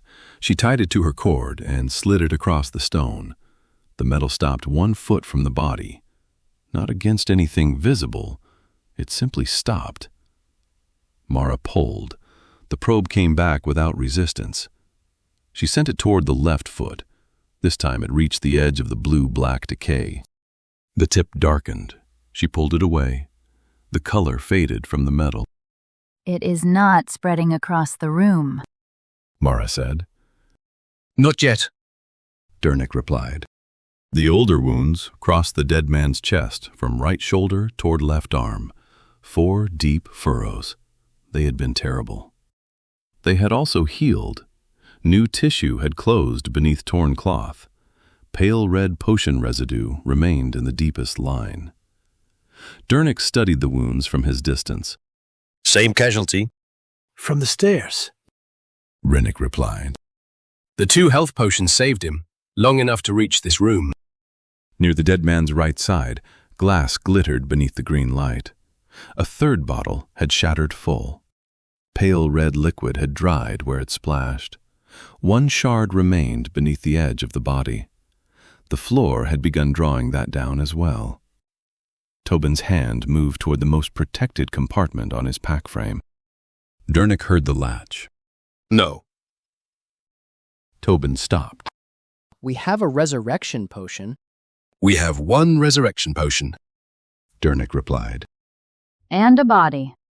A resurrection potion requires a body. He kept the staff trained toward the dead man. I do not know what this body is attached to, Dernick said. No one looked away from the places where flesh disappeared into stone. The gold potion in Tobin's pack could call a life back across death. It could rebuild ruined blood, repair a stopped heart, give a soul enough purchase to return. Here, every point of purchase belonged partly to something else. If we use it? Perhaps he returns. Perhaps the potion fails. Perhaps it teaches whatever is beneath him what resurrection feels like, Dernick replied. Tobin removed his hand from the latch. Rennick watched the dead man's face, closed eyes, still mouth, blue-black lines nearing the jaw. One answer would be compassionate. One would be cautious. Only one protected the living people under his command. We do not use it. Tobin nodded once. The movement was smaller than usual. He opened the ledger of return. Unidentified freelancer. Deceased. Remains partially embedded in dungeon structure. Unknown mana contamination. Recovery deferred. His pen remained on the final word. Deferred. Not impossible. Not abandoned. Not yet. It troubled him more than the deceased. The 4 members of the Lantern Vow stood around the body, 5 feet away at the nearest point, 6 at the farthest. Near enough to see what the chamber was doing, far enough to pretend distance mattered. Mara looked from one contact point to another, back of the head, right forearm, left hand, right shin, left foot. The blue mana beneath the decay brightened, only slightly. Then something moved through the floor, low, too low to be sound at first. Mara felt it through the soles of her boots, then in the hinge of her jaw, then along the arms of the crossbow held against her chest. One pulse. A second. A third. A fourth. Silence opened between them, longer this time. Then two pulses close together. The rhythm lasted only a few seconds. The green light did not change. Dernick's staff did not react. Rennick's lantern remained steady. The dead man did not move. Mara raised one hand for silence after the silence had already returned. Rennick watched her. What? Mara waited. Nothing repeated. Did you feel that? Dernick adjusted his grip on the staff. Feel what? No change recorded. Tobin replied. From the floor? Rennick asked. Maybe. Mara replied. Dernick looked at her. Maybe is unlike you. Mara kept her eyes on the body. So was that. They waited another full minute. The rhythm did not return. Mara counted the silence anyway.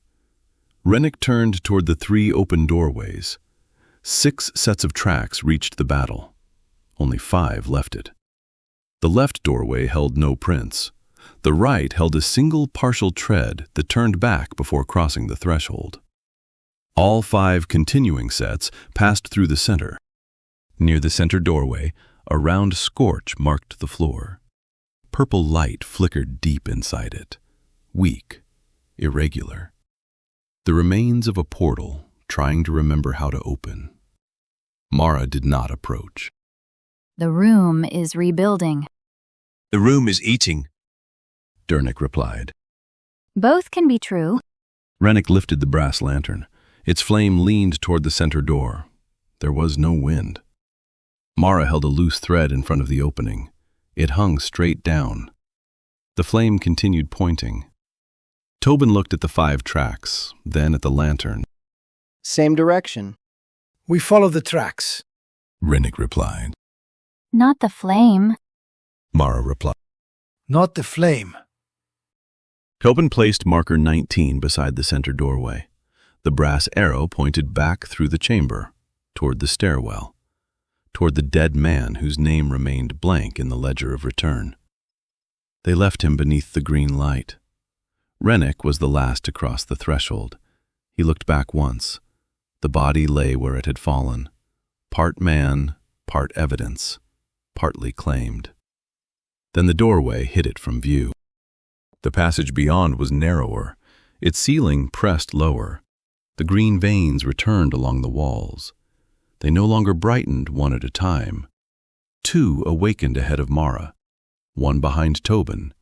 Then all faded together. Mara slowed. The 5 tracks ahead remained clear. 1 set had begun to drag. The circular marks from Vunil's staff appeared with every other step now, sometimes twice within the length of a stride, sometimes not at all for several yards. Mara measured the intervals. She told herself she was measuring the staff. The corridor bent right. Beyond the turn, it widened into a narrow chamber with no doors, except the passage continuing ahead. The shield-breaker's tracks crossed without stopping. Mara entered. Her gaze moved over the floor, the walls, the low arch overhead, then returned to a seam between 2 stones on the left. Something had been pressed into it, small, dark, easy to mistake for part of the wall. Mara crouched 5 feet away. She extended the probe. The object did not react. Tobin. The porter approached. He stopped beside her. The object was a field recording glyph, a coin-sized disc of dark brass. One face carried a voice rune surrounded by 3 smaller mana channels. A power gem had been slotted into its center. The gem was no larger than a peach pit. Its surface held a weak blue glow. The disc had been wedged behind a ridge in the stone, hidden from anyone entering with the shield breakers, exposed to the room after they left. Recorder. Recent. Tobin said. Theirs? Mara asked. The gem still holds charge. 6 to 12 hours is more than possible. Dernick remained at the chamber entrance. His shield faced the corridor behind them. If they wanted us to find it, they hid it poorly. They did not hide it from us, Mara replied. She looked at the tracks. All 5 had crossed the chamber. None approached the wall. One of them hid it from the others, Mara said. Tobin used the end of his pen to release the glyph from the seam. It dropped onto a folded cloth in his palm. The gem brightened once, then returned to blue. Field gems have many uses, not unlimited ones. Every playback wears the stored pattern. That is why the archives attach a written transcript before anyone listens twice. Can it carry a trap? Mara asked. It carries a voice as mana. Anything carried as mana can carry something unintended. Comforting, Dernick replied. Accurate. Rennick studied the glyph. It was the first object they had found deliberately left by someone ahead. Not a broken arrow, not blood, not a potion used too late. A decision. Play it once. Tobin set the disc on the floor between them. No one touched it directly. He pressed the outer activation rune with the tip of his pen. Blue light traveled around the coin-sized edge. A man's voice entered the chamber. Old, measured, careful enough to make fear sound like a research problem. Voenil, private field record, lower extension, first chamber beyond the vial hall's breach. A faint scrape sounded behind the recording. Staff on stone. Then a slow breath. Expires time since departure from the battle chamber is 11 minutes by chrono staff. My count gives 14. I have recalibrated twice. The others did not hear it. 4 pulses, 7 count interval, then 2. The voice paused. When Vounil continued, his precision had become more deliberate. There is no measurable temporal deviation above the staff's tolerance. Either the instrument is failing, my sense of duration is failing, or the deviation understands the instrument. The third conclusion is unsupported. I include it to prevent myself from reaching it later and pretending it is new. Soft movement crossed the recording. Fabric. The disc being placed into the wall. I am leaving this recorder here as a control. If the sequence repeats after we leave, then it has an external source. If it does not, The old mage took a breath. then this record never needs to be played. Footsteps moved away. 5 sets, one staff striking stone among them. The sounds receded into the corridor. The gem continued recording. 5 seconds. 10. 15. The chamber held only the low noise of stored mana. Tobin reached toward the glyph. Wait. Mara said. His pen stopped above the rune. The recording continued. Nothing spoke, nothing moved. After 30 seconds, the gem dimmed. The blue line around the disc went dark. End of record. Tobin said. Mara remained crouched. Her head had tilted slightly toward the glyph. I heard no secondary event. Tobin said. Play the end again. Mara replied. There is nothing at the end. That is what he was trying to record. Tobin looked at Rennick.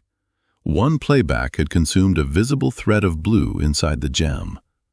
The record was evidence. Finite. Rennick looked at Mara. Once. Tobin touched the outer rune. He dragged 2 fingers around its edge until the light returned near the final portion. Vounil's footsteps filled the chamber again. 5 sets receding.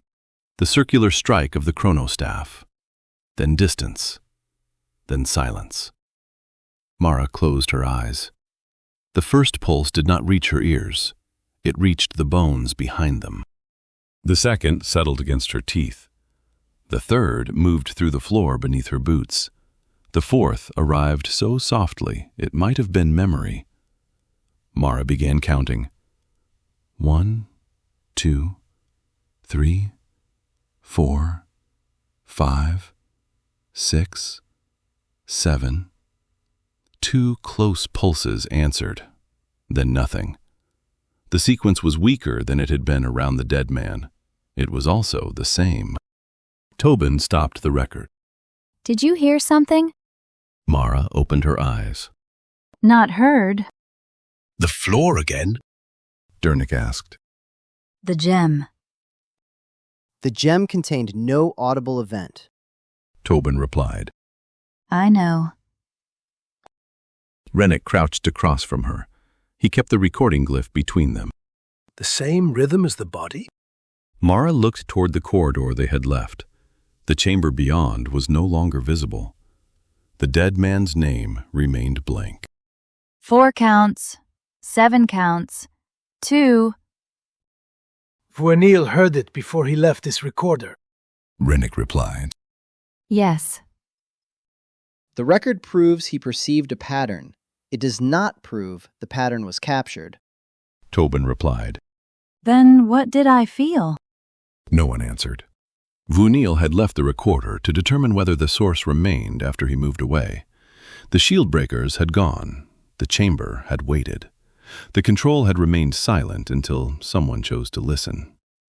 Tobin opened the ledger of return. He transcribed Voynil's statement exactly. He added the measured charge loss, the absence of audible output after the footsteps, Mara's report of a repeated resonance sequence. He did not write that the rhythm had answered. There was no evidence for that. Not yet. When the transcript was complete, he wrapped the disc in insulating cloth, then placed it inside a rigid compartment on the pack frame, not beside the resurrection potion, not beside the drone battery. Alone. Recovered field recording. Attributed to Voynil of the Shield Breakers. Conditions stable. Remaining uses unknown. Tobin said. Everything down here has remaining uses unknown. Dernick replied. Mara rose. She looked toward the passage ahead. The 5 tracks continued. Voynil's staff marks continued among them, sometimes early, sometimes late. The old half-elf had hidden his uncertainty from his party. He had trusted a piece of brass and a finite gem with the possibility that time was leaving him behind, or that something older than his blood was changing the distance between seconds. He had left proof because proof was safer than belief. The proof had waited for Mara. We continue, Rennick said. No one objected. Dernick raised his shield. Tobin tightened the straps over the compartment holding the recording. Rennick lifted the lantern. Its flame leaned into the passage. Mara moved first. At the threshold, she stopped for half a breath. Not because she heard the rhythm again, because she did not. The recording had stopped. Mara did not stop listening. Chapter 4. The Shape of 4. Silence followed the Lantern Vow. Not ordinary silence. Ordinary silence ended when someone walked through it. This remained beneath their footsteps, beneath the faint knock of Voynil's recorder inside Tobin's pack frame, beneath the steady hum of the lantern. Mara walked first. She kept her crossbow raised and her attention farther ahead than the light. 5 sets of tracks continued through the passage, 1 staff mark among them. Sometimes regular, sometimes too near the next, sometimes missing for several strides. Mara counted each interval. She told herself she was measuring Voynil's pace. 4 staff strikes, 11 steps without one. Too close together. Not the rhythm. Almost the rhythm. That was worse. Dernick walked behind Rennick. His shield remained angled toward the darkness. The healing staff in his other hand gave one soft red pulse whenever its gem found an injury it had not finished complaining about. Most of those belonged to Rennick. One belonged to Mara. Dernick watched her instead. "If you hear it again, say so." "If I hear something," Mara replied. "Now is not the time for attitude." Mara stepped over a narrow seam in the floor. "It was accurate." Dernick looked toward Rennick. Rennick did not turn. "She tells us when she has something." "And before she decides what something is," Dernick replied. "That sounds inefficient," Mara replied. "Only if the rest of us are inefficient," Tobin replied. Mara glanced back. Tobin adjusted the right shoulder strap of the pack frame. The rigid compartment holding Vunil's recorder remained isolated near the top. The resurrection potion sat deeper, wrapped in cloth, gold liquid waiting for a safer body. "5 tracks, 1 direction, keep moving," Rennick said. The passage widened after the next bend. Low pillars appeared first, 3 on the left, 4 on the right. Each rose to the height of Dernick's shoulder and ended in a flat surface stained by old green mana. Shallow recesses divided the walls beyond them. Some held broken bones, some held nothing. All were deep enough to hide something that knew how to remain still. Mara stopped before the threshold. 5 shield-breaker tracks crossed the room. The 6th, set from the stairwell, did not. Rowan remained behind them. The living 5 had entered together. They had left together. Between those 2 facts, the floor had been disturbed almost everywhere. Mara crouched. She studied a broken arrowhead near the nearest pillar. No shaft remained attached. The stone had already taken it. A blue line crossed the floor farther in, straight, cold. Vunil's chrono staff. The burn ended beneath an armored rib cage, half submerged in the floor.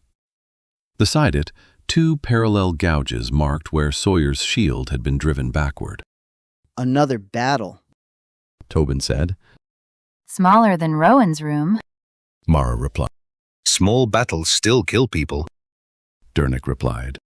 All 5 left. That is what the floor says. Rennick lifted the lantern. Its flame leaned toward the far door. The 5 tracks did the same. "Clear it." Mara entered. She moved along the left wall, crossbow following her sight. The first recess held a skull without a lower jaw. The second held the upper half of a poison imp. Its body disappeared into stone below the ribs. The third was empty. Mara checked above it. Nothing. She crossed behind the first pillar, then the second. The room remained silent. Tobin placed a brass arrow beside the entrance. Marker 20. The metal touched the floor. Green lines appeared inside the recesses, not all at once. 1, then 3, then every remaining line. Red summoning glyphs opened beneath them. Contact, Mara said. The nearest skeleton stepped from the left wall, already swinging. Mara moved before the blade cleared the recess. She dropped beneath it. The sword passed over her head and struck stone. Her crossbow came up. The bolt entered the skeleton beneath the jaw and burst through the back of its skull. Purple light flickered in the eye sockets. The creature remained standing. Rennick crossed the threshold. His compact shield struck the skeleton before its sword could rise again. Bone cracked against steel. The creature staggered. Rennick's sword removed its head. "Center line." Dernick entered at his right. 3 more skeletons emerged from the recesses. 2 carried swords. 1 carried a hooked axe stained dark near the edge. An imp crawled over the top of a low pillar. Then another appeared on the opposite side. Both watched Mara. Neither attacked. The rear wall brightened. A skeleton mage rose inside a red circle. Purple fire gathered between its hands. Mage! Pharesis!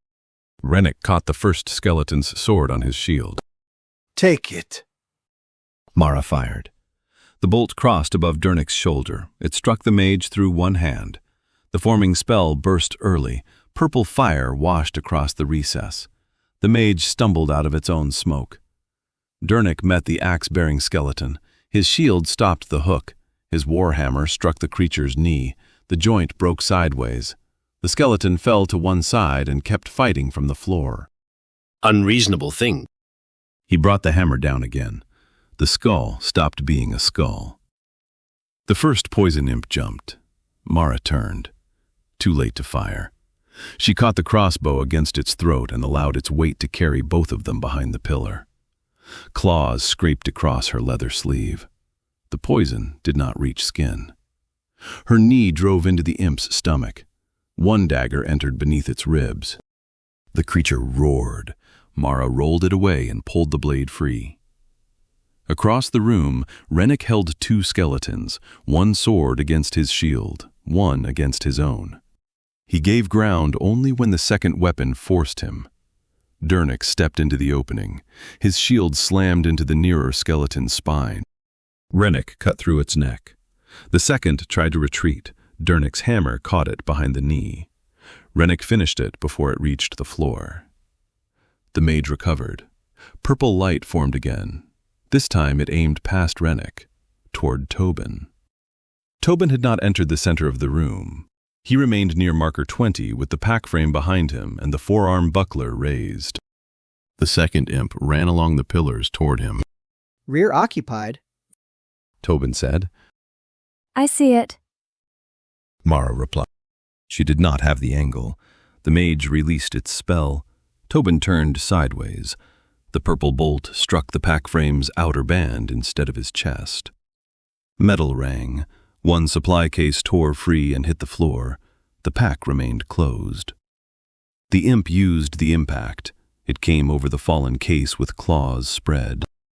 Tobin caught the first strike on the forearm buckler. The small shield buckled inward. Poison hissed across its rim. The second claw hooked the pack frame strap. Tobin stepped toward the creature instead of away. His utility knife appeared in his right hand. Short blade, plain handle. Made for rope, cloth, food, and all the other things a porter cut more often than enemies. He drove it through the imp's forearm. The claw released the strap. The imp screamed into his face. Tobin struck it with the buckler. Not hard enough to kill, hard enough to move its teeth away. rear remains occupied. Mara climbed the low pillar between them, one boot on the edge, one hand on the flat top. She fired while falling from the other side. The bolt entered behind the imp's ear. Its body went slack against Tobin's buckler. He pushed it away. The utility knife came free with it. Rear clear, Mara said. Buckler disagrees. Tobin replied. The mage raised both hands. Dernick turned the red gem of his healing staff toward Tobin. A narrow sigil formed over the porter's shoulder. No blood answered.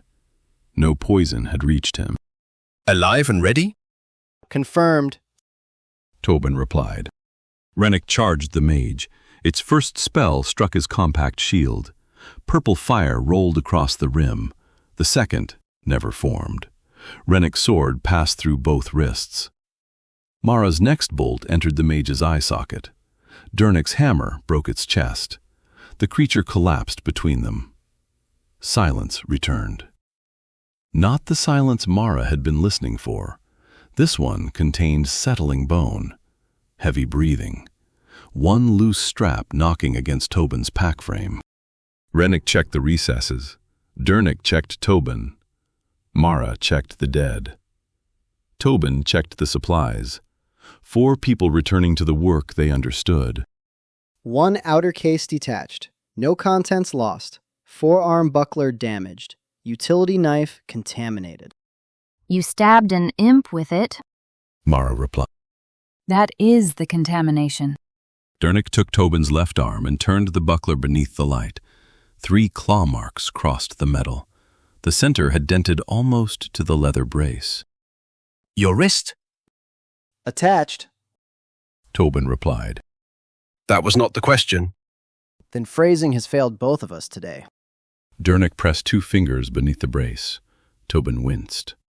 The red gem in the healing staff brightened. Sprained.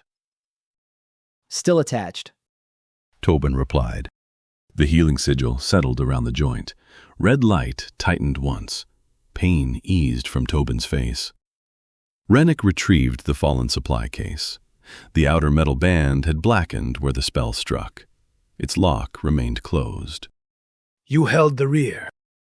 Tobin tested his wrist. The rear objected. It failed. Rennick replied. Tobin nodded once. That was sufficient. Mara removed her bolt from the dead imp. The shaft was intact. The head was not. She placed it in the repair pouch, then stopped. The skeleton nearest the entrance was sinking. Its severed skull had already vanished below the jaw. The ribs softened where they touched the floor. Purple light faded from the bones and entered the stone beneath them. The other bodies followed. Not slowly, not as Rowan had been claimed over hours. The poison imp beside Tobin disappeared to the wrist before anyone approached it. The utility knife wound closed behind the floor. Dernick stepped back. Faster! Much. Mara replied. The mage's hands sank separately from its body. The chamber reclaimed armor. Bone. Poison. The blackened residue from its own spell. It left the marks made by the Lantern Vow. Rennick's boot channels near the center. Dernick's hammer crater to the right. Mara's prints along the outer pillars.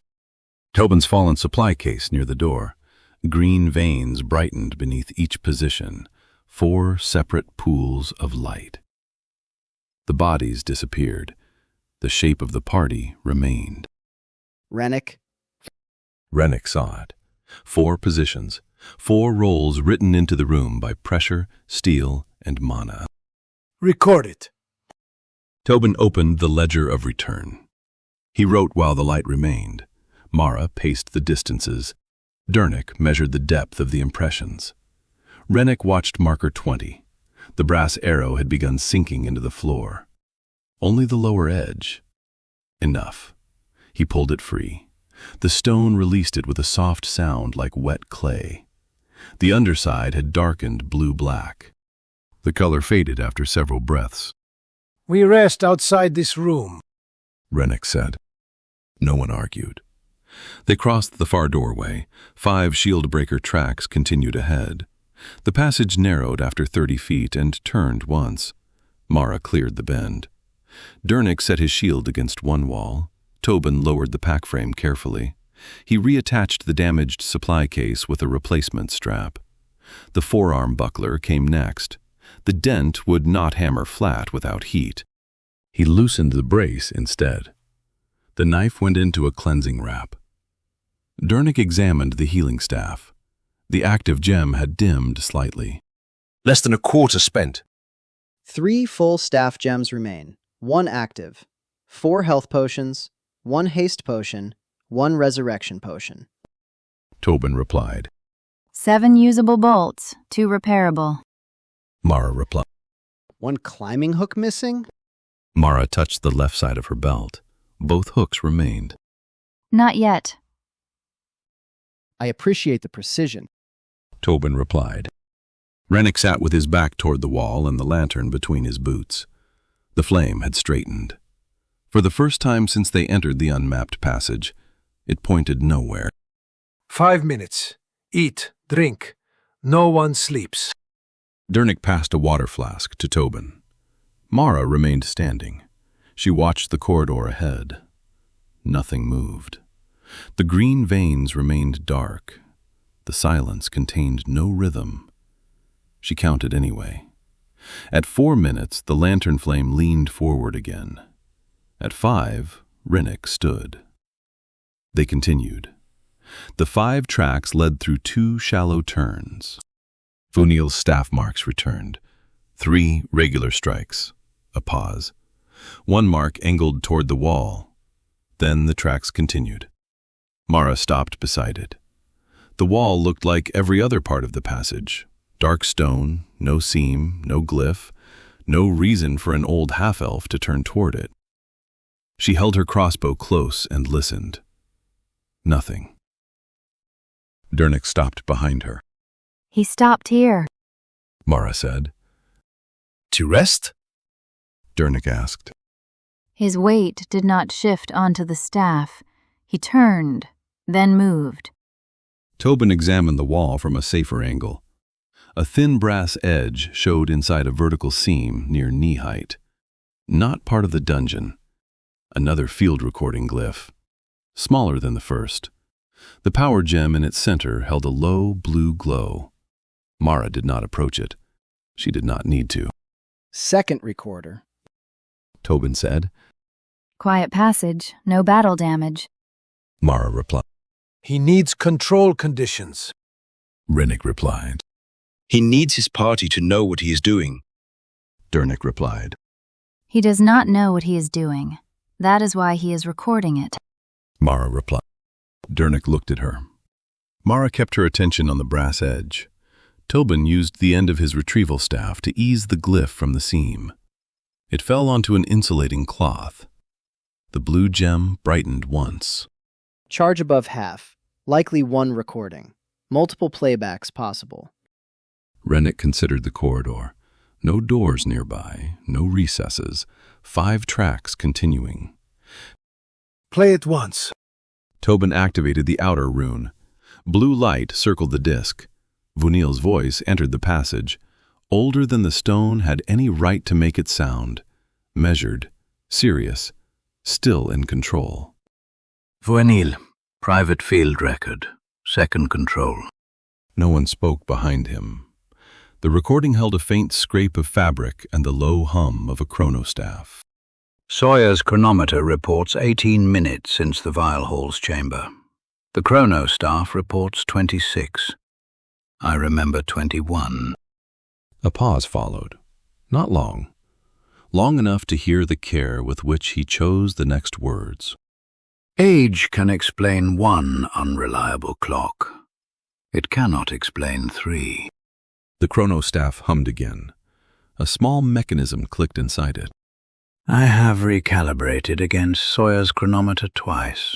The disagreement remains inconsistent. If the discrepancy is mine, I will not burden the others until I can prove it. If it is external, concealment prevents expectation from contaminating the observation.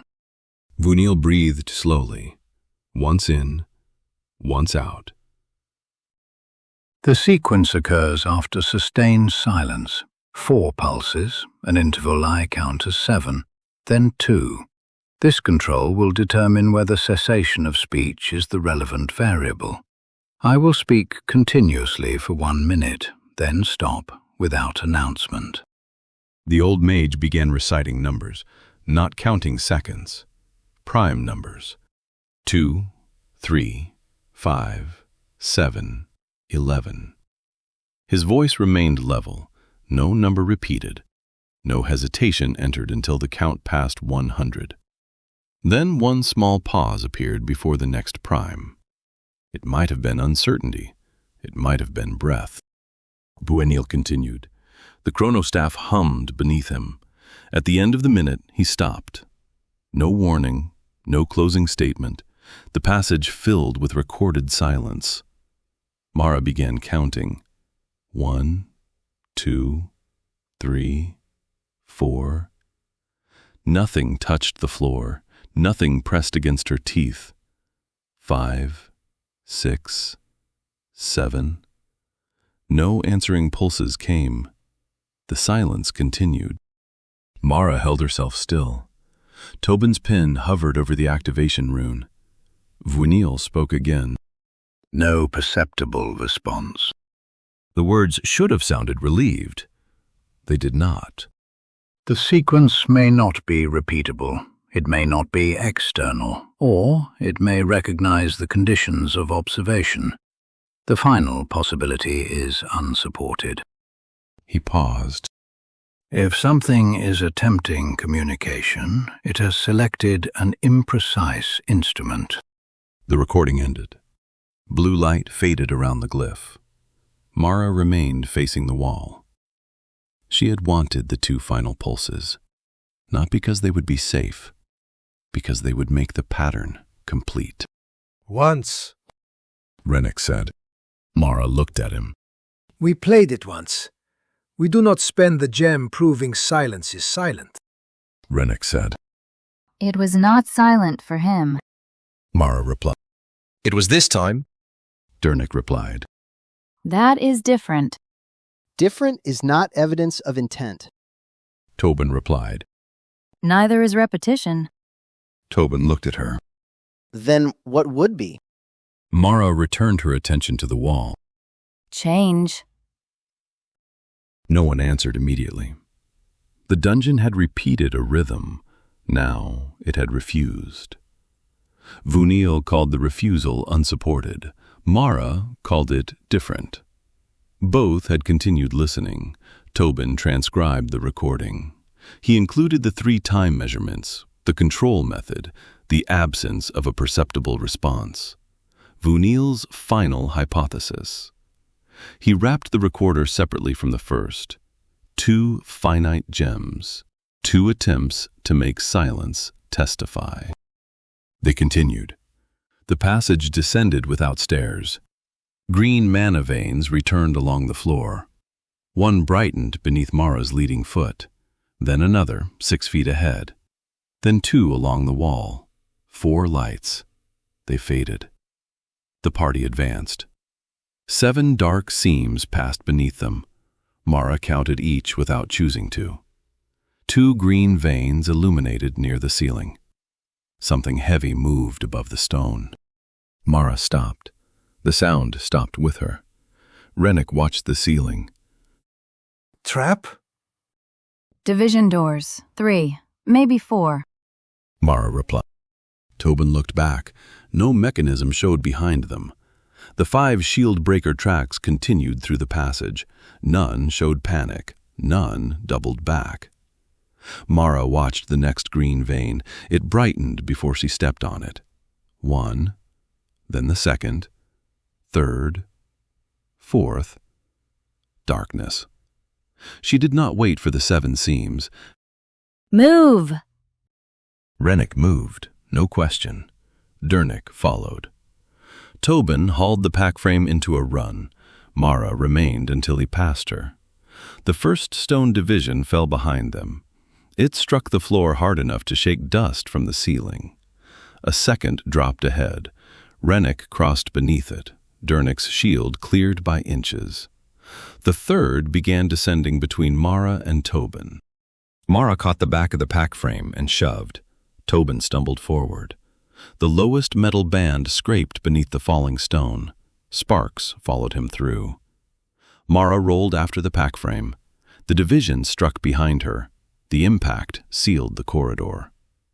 Darkness swallowed their return markers. The lantern remained on its side.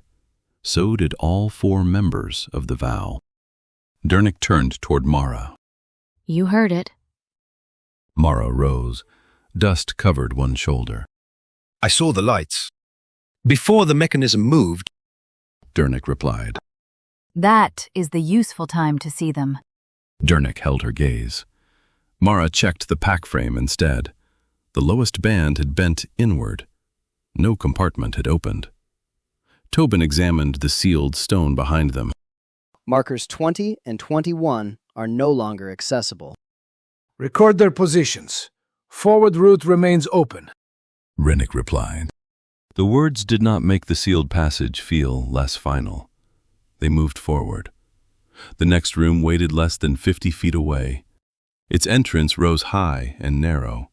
Beyond it, pillars extended from floor to ceiling. Some were wide enough to hide a man, others barely thicker than a shield. Elevated ledges ran along both walls. 5 shieldbreaker tracks crossed the center. No staff marks stopped near the entrance. No brass recorder showed inside the seams.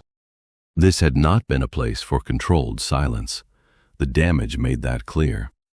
One ledge had cracked beneath a chrono strike. Arrows protruded from the opposite wall. A sword had cut twice across the central pillar. Sawyer's shield marks followed the right side of the room. All 5 tracks left through the far passage. They fought here, Mara said. All 5 left. Tobin replied. Then we do the same, Dernick replied. Mara entered. She checked the near pillars, no active glyphs. The first ledge, empty. The second, broken armor sinking into stone. The room allowed her to reach the center. Then red light appeared. 2 summoning circles opened ahead of Rennick, one above Mara, one behind Tobin. Rennick entered with his shield raised. Dernick took the right side. Tobin remained near the door. Their positions settled into the same shape they had used before. Only then did the room move. Stone rose along Mara's firing lane. A thin wall cut her view of the upper ledge. Another division lifted behind Rennick and Dernick. Not enough to seal them away, enough to narrow their retreat. The circle behind Tobin widened. Formation! Rennick said. 2 armored skeletons emerged ahead, heavier than those in the first room. Purple plates covered their ribs and shoulders. One carried a broad sword, the other carried a spear. Dernick met the spear. Rennick met the sword. The upper circle released a skeleton mage onto the ledge. Mara raised the crossbow. The new wall covered its chest. Only one arm remained visible. She fired. The bolt struck stone as the mage withdrew. Purple light gathered above the wall. sightline blocked, Mara said. Change angle, Rennick replied. Mara moved left. A pillar rose from the floor ahead of her. The room closed the second angle before she reached it. The circle behind Tobin opened. A poison imp stepped out low, not charging, watching. Its eyes moved over Tobin.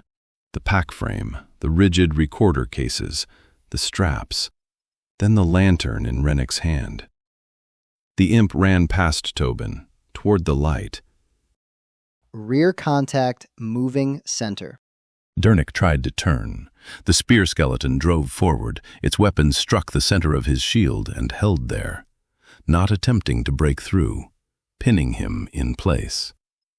The sword skeleton did the same to Rennick.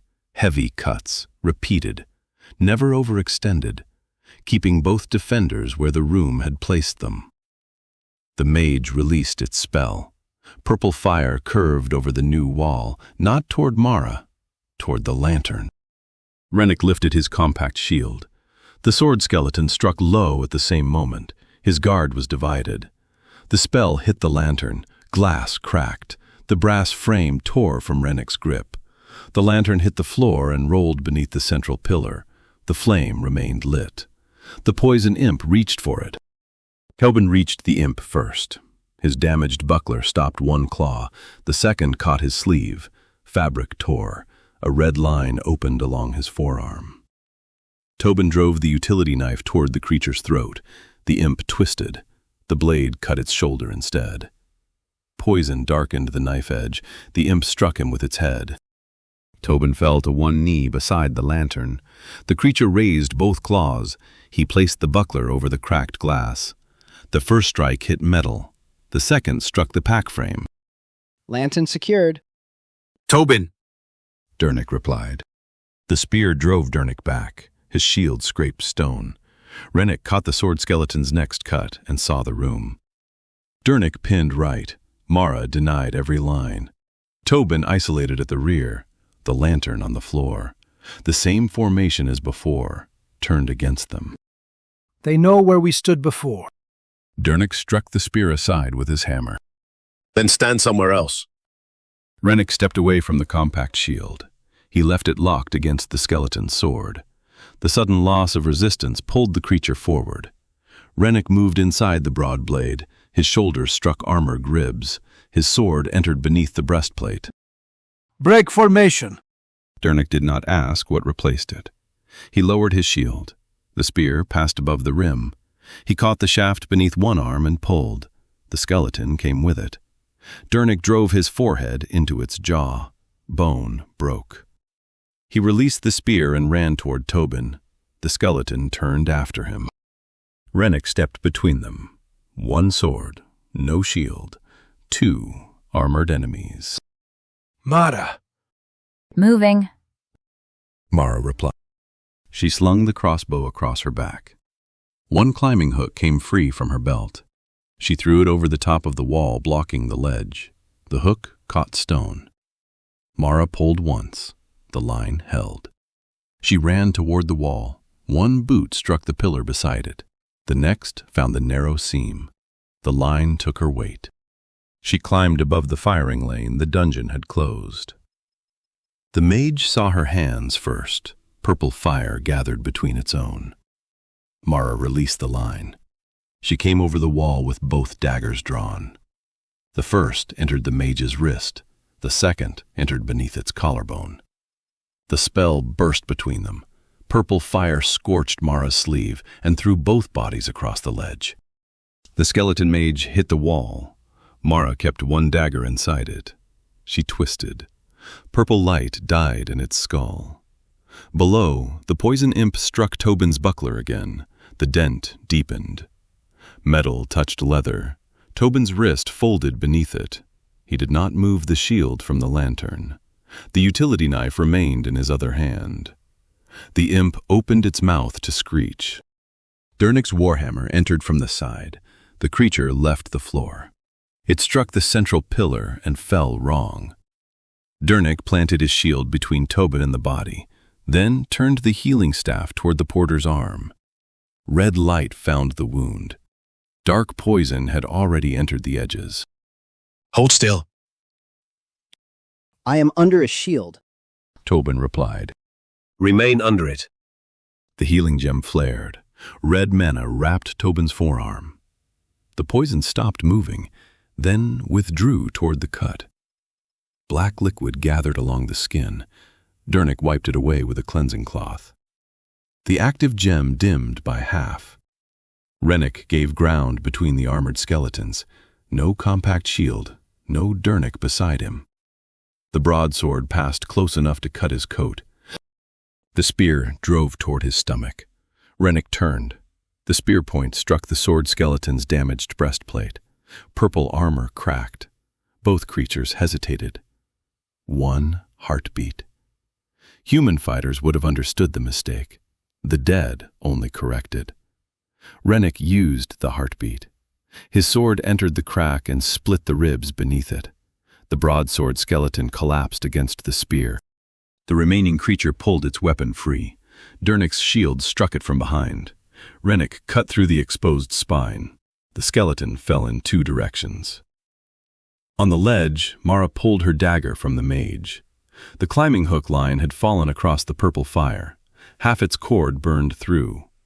The metal hook slid over the edge and vanished into a narrow floor seam below. Mara watched it go. One climbing hook missing. Tobin remained beneath Dernick's shield. recorded. Mara looked down at him. You are bleeding. Also recorded. Tobin replied. The room became quiet. The raised walls began descending, not breaking, not collapsing, returning into the floor. The blocked firing lanes opened. The elevated ledge lowered by several inches. Red summoning glyphs faded beneath unmarked stone. By the time Mara climbed down, the room had nearly restored its original shape. The bodies were already sinking. The poison imp disappeared first, then the mage, then the armored skeletons, purple plates flattening into dark floor. The chamber removed the enemies, lowered the adaptations, erased the evidence that it had waited for their formation before changing. Tobin opened the ledger while Dernick finished closing the wound on his arm. He wrote with his right hand. His left remained unsteady. Room altered after party positioning. Partitions obstructed established ranged lines. Rear summoning targeted Porter of Record and mission supplies. Hostile magic redirected toward Party Lantern. Add that the first room observed the same formation. Rennick replied. Observed is an assumption. Mara replied. Rennick retrieved his compact shield. A fracture crossed from the upper rim toward the center. Then write that it preserved our positions. Changed after we repeated them. and removed the change when we survived. Tobin wrote each statement. No interpretation, only sequence. Dernick examined the cracked lantern. One glass panel had broken from corner to corner. The flame remained steady behind it, warm, smaller than before. Alive. It targeted the light. It targeted the pack first, Tobin replied. The imp looked at both. Mara replied. It targeted what keeps the party moving. Rennick replied. No one answered that. Tobin closed the ledger, then counted the cost. Forearm buckler, unserviceable without repair. 1 climbing hook lost. 4 bolts expended. 2 recoverable. 1 healing gem below half active charge. 1 compact shield fractured.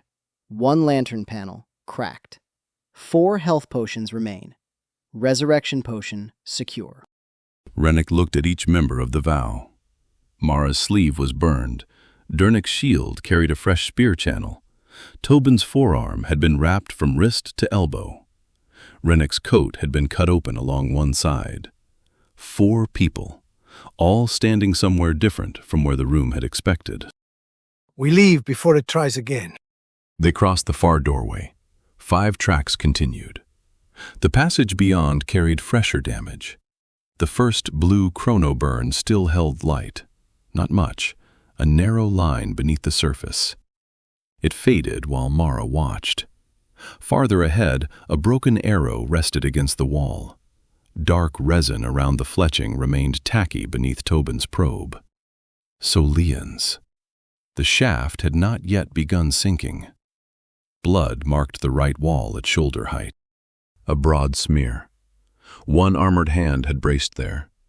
Beside it, a gold-edged scrape followed the passage for several feet. Sawyer's shield. Dernick held the healing staff near the blood. The red gem answered immediately. Less than 3 hours, maybe 2. Whose? Tobin asked. Not enough to identify. Enough to know the person kept walking. 5 tracks confirmed it, all continued. 1 remained heavier near the wall. Someone wounded. Someone supported for several steps. Then walking alone again. The distance had narrowed. 6 to 12 hours had become less than 3. Mara followed the prints. Vunil's staff mark appeared near the left wall, then another farther ahead. Each angled inward, not supporting his weight, turning him toward the stone. He had stopped 5 times within the length of the passage, always facing the wall, always standing still while the others continued several steps ahead, then hurrying to rejoin them. Mara stopped at the first place he had stopped. She faced the same wall. The green mana beneath it remained dark. No recorder waited inside the seam. No voice remained for Tobin to play. Only stone. Only silence. Mara listened. Nothing answered. She moved to the second place, then the third. Each matched the angle of Vunil's staff. Dernick watched from behind her. He did not tell her to stop.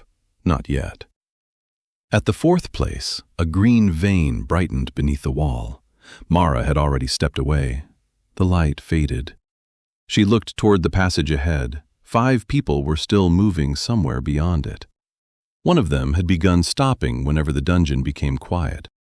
Mara stopped in the same places. The distance between them was no longer measured only in hours. Chapter 5. Close enough to hear. The distance had narrowed. That did not mean the Lantern Vow could afford to move carelessly.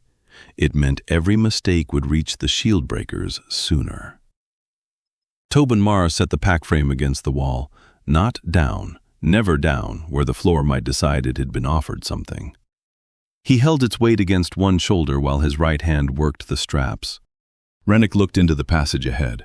5 tracks continued through the lantern light, fresher than any they had followed before. One still carried the dark edge of blood. Mara had already taken 3 steps after it. Wait! She stopped. Her body obeyed before her attention did. They are close, Mara said. Which is why we require 2 minutes. Tobin replied. We know what we have. Tobin removed the cracked lantern from the side of the pack frame. The broken glass panel gave a faint click beneath his fingers. We know what we had before the room tried to kill us. That is not the same inventory. 2 minutes could be the difference, Mara replied. Going forward without knowing what remains does not save time. It only changes where we discover the mistake. Dernick leaned his shield against one knee. The red gem at the head of his healing staff held less than half its former light. He is right. Mara looked toward him. Do not make me enjoy saying that, Dernick said. Tobin began with the weapons. Rennick's compact shield carried a fracture from the upper rim toward the center. Still useful against a glancing strike, unreliable against weight. Tobin's forearm buckler hung from the pack frame by one damaged strap. The poison imp had driven its inner plate into the leather brace. Unserviceable. His wrapped wrist remained tender beneath it. He removed the buckler, lashed it flat against the rear of the pack, kept the utility knife at his right hip. Mara counted her bolts while he counted everything else. 3 fewer than she wanted. 1 climbing hook remained. The second had vanished into the last room. Dernick had 1 strong healing charge, perhaps 2 weak ones. 4 health potions remained.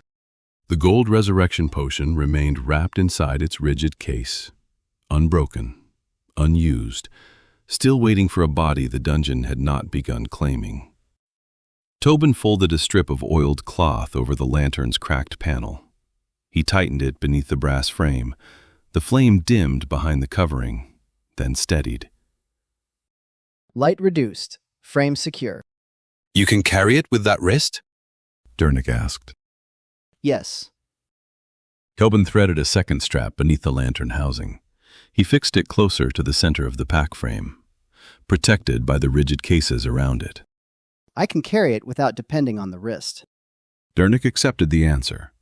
Rennick did not take his eyes from Mara. She stood at the edge of the light, head turned toward the passage, crossbow held low, listening beneath the ordinary sounds. What do you have? Nothing I can separate from the stone, Mara replied. Then say that before you follow it, Dernick replied. Mara looked back. The answer reached her face before it reached her voice. I was not following it. She did not say the words. Tobin closed the final strap. 2 minutes. Move, Rennick replied. Mara took the lead again. This time she waited until the lantern followed. The passage carried 5 stories in the marks left behind, none complete, none quiet. The first belonged to Alice. A spent cluster bomb casing lay against the base of a pillar. The cylinder had split along all 4 charge seams. Its brass shell remained hot enough for Tobin's probe to darken where it touched. Beyond it, the floor had been blasted into a shallow crater. The crates was not centered on the enemies that had died there. It opened between them and the rest of the shield breakers. Dernick studied the arc of broken stone. He placed himself on this side. Rennick saw it. 1 pair of boots had held inside the widest edge of the blast. Alice had thrown the charge close enough to take the worst of it, far enough to keep the others behind him. He shielded the party with the explosion. Effective, Tobin replied. Stupid, Dernick replied. Those are not exclusive classifications. Dust moved inside the crater, not settling, still being drawn toward seams that had not finished closing. Mara watched 1 gray thread vanish beneath the floor. Recent. They moved on. Jake waited in the next mark. A bloody handprint crossed the wall at chest height, not the broad, armored smear they had found before. Their fingers, palm pressed hard, gold-white healing residue clung to the edges. Someone had braced there while magic closed an injury. Dernick held his staff near it. The red gem answered with a weak glow. fresh healing, not enough to finish the work. Jake treated someone while they were moving, Mara replied. Or someone treated Jake. 5 tracks continued. One print had dragged immediately after the hand left the wall, then found its shape again. Whoever bled had not stopped long. The third story waited at a fork. An arrow stood upright inside a narrow crack. Its dark fletching remained clean. The shaft had been placed by hand, not fired. Its point angled toward the left passage. The right passage ended after 12 feet in a wall of green-veined stone. Mara checked the dust. No one had entered it. So Leon had marked the safest route before the dungeon removed the other. Or the dungeon had removed the other after he marked it. Mara left the arrow where it stood. The fourth story ran along the next corridor. Repeated scrapes of gold-edged metal crossed the right wall. Sawyer's shield, always at the rear edge of the tracks, always turned outward. He had walked backward for much of the passage, watching behind the party, watching the dungeon close. One scrape ended in a hard downward gouge. The tracks compressed around it. Something had struck the shield. Sawyer had remained standing. The fifth story did not follow a straight line. Blue chrono burns appeared near the center of the passage, then against the left wall, then the right. Vunil's staff marks began among the others. Each later mark turned farther away from them.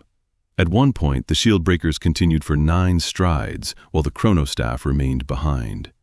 Its circular end had rested against the wall long enough to burn a complete blue ring into the stone. Then the marks hurried forward, 2 close together, 1 missing, another half a stride too far. He is falling behind, Tobin said. Only when the others keep moving. Mara replied. Dernick looked at her.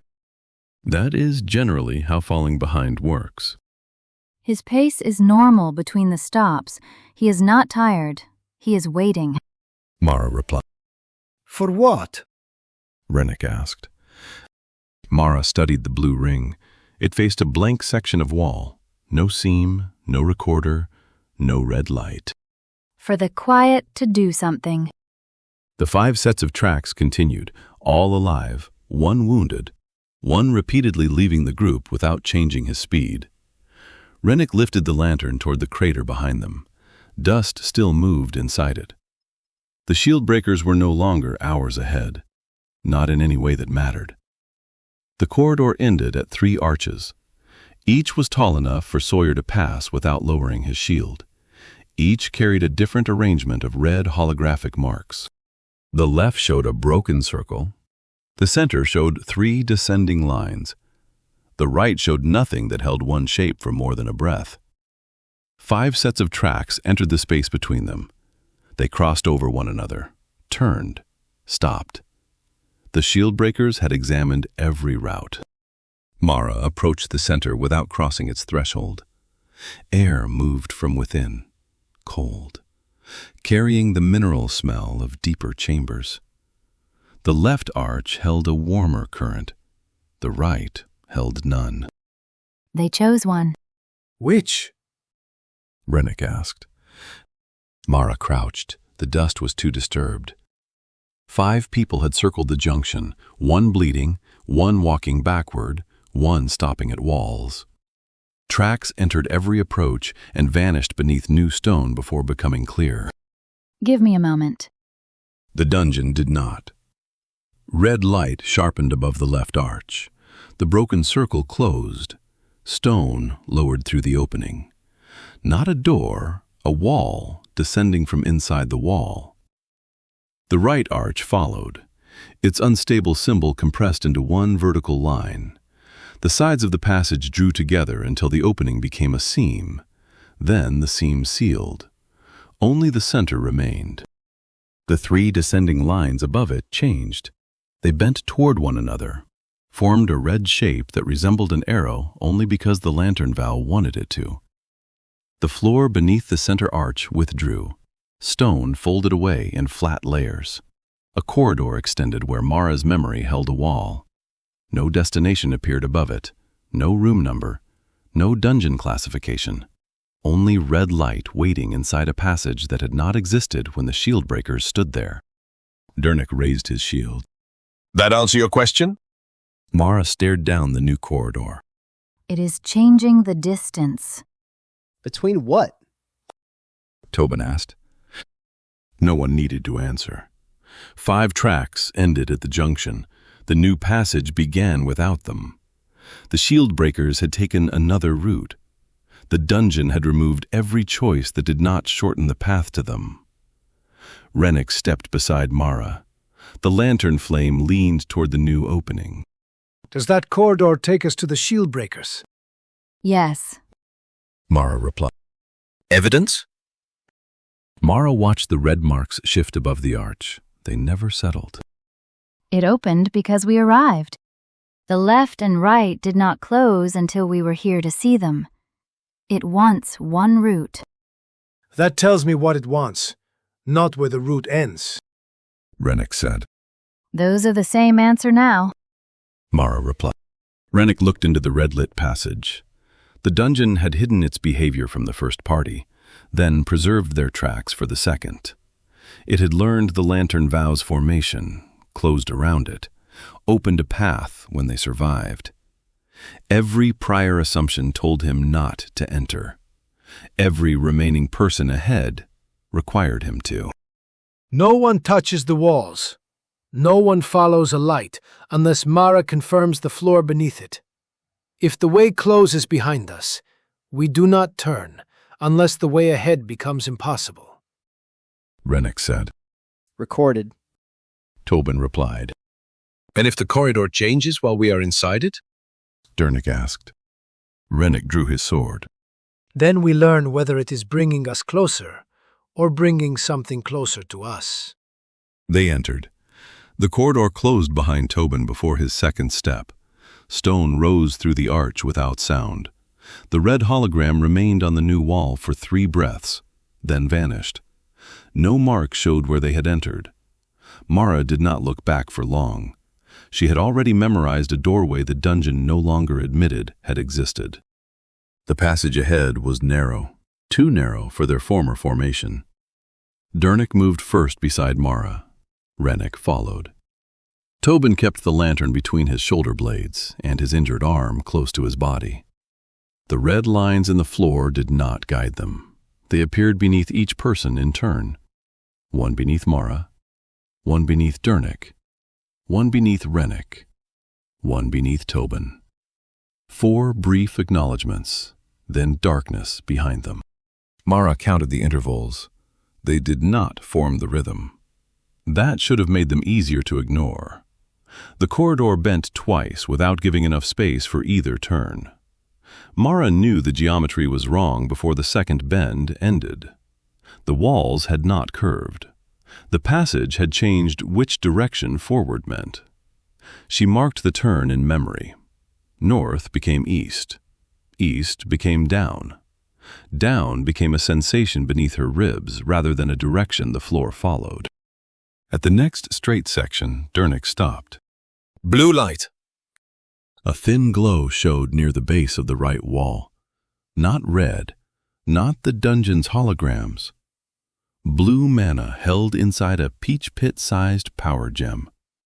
The gem sat in the center of a dark brass glyph, coin-sized, wedged behind the lower edge of a stone rib, hidden from anyone walking ahead, visible to anyone following. Mara stopped 6 feet away. The corridor around it was undamaged. No bone fragments, no blast marks, no blood. Another quiet place. Another attempt to make silence give evidence. Third recorder. Tobin said. And he still has not told his party. Dernick replied. We do not know that. Mara replied. He hid it behind them. We know enough. Rennick examined the floor. 5 tracks entered the corridor from a seam that had since closed. 4 continued together. Vunil's staff had remained near the glyph, then hurried after them. How much charge? Tobin extended a retrieval staff. Its padded clamp closed around the brass edge. He lifted the glyph onto an insulating cloth without allowing it to touch skin. The gem brightened. Blue light moved through one thin fault inside it. More than either previous recorder carried when found. 1 record. Several playbacks if we are careless with it. Once. Mara replied. Rennick looked at her. Mara kept her eyes on the glyph. Not the wall, not the floor. If his time loss is worsening, the record tells us how close he is to losing function. Dernick watched her. That is a good reason. It is the reason. Mara replied. Rennick let the silence remain between them, not long enough to become anything else. Play it once.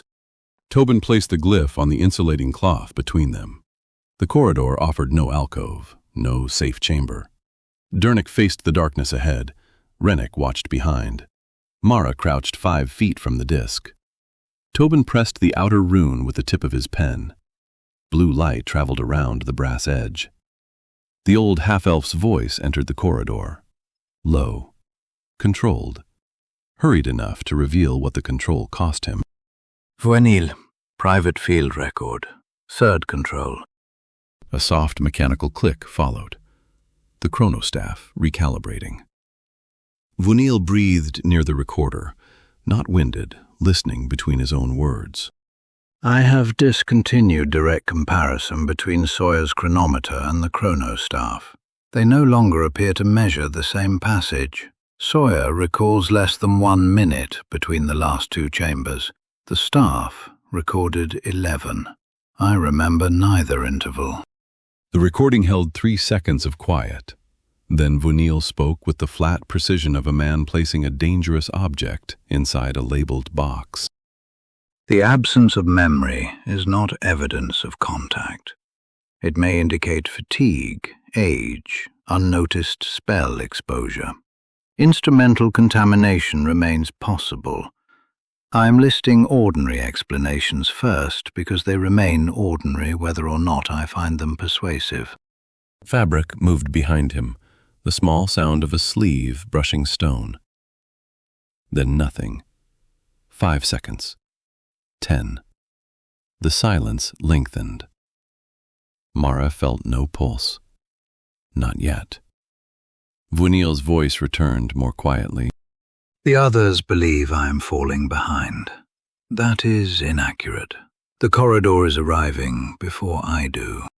Dernick shifted his grip on the shield. Mara did not look at him.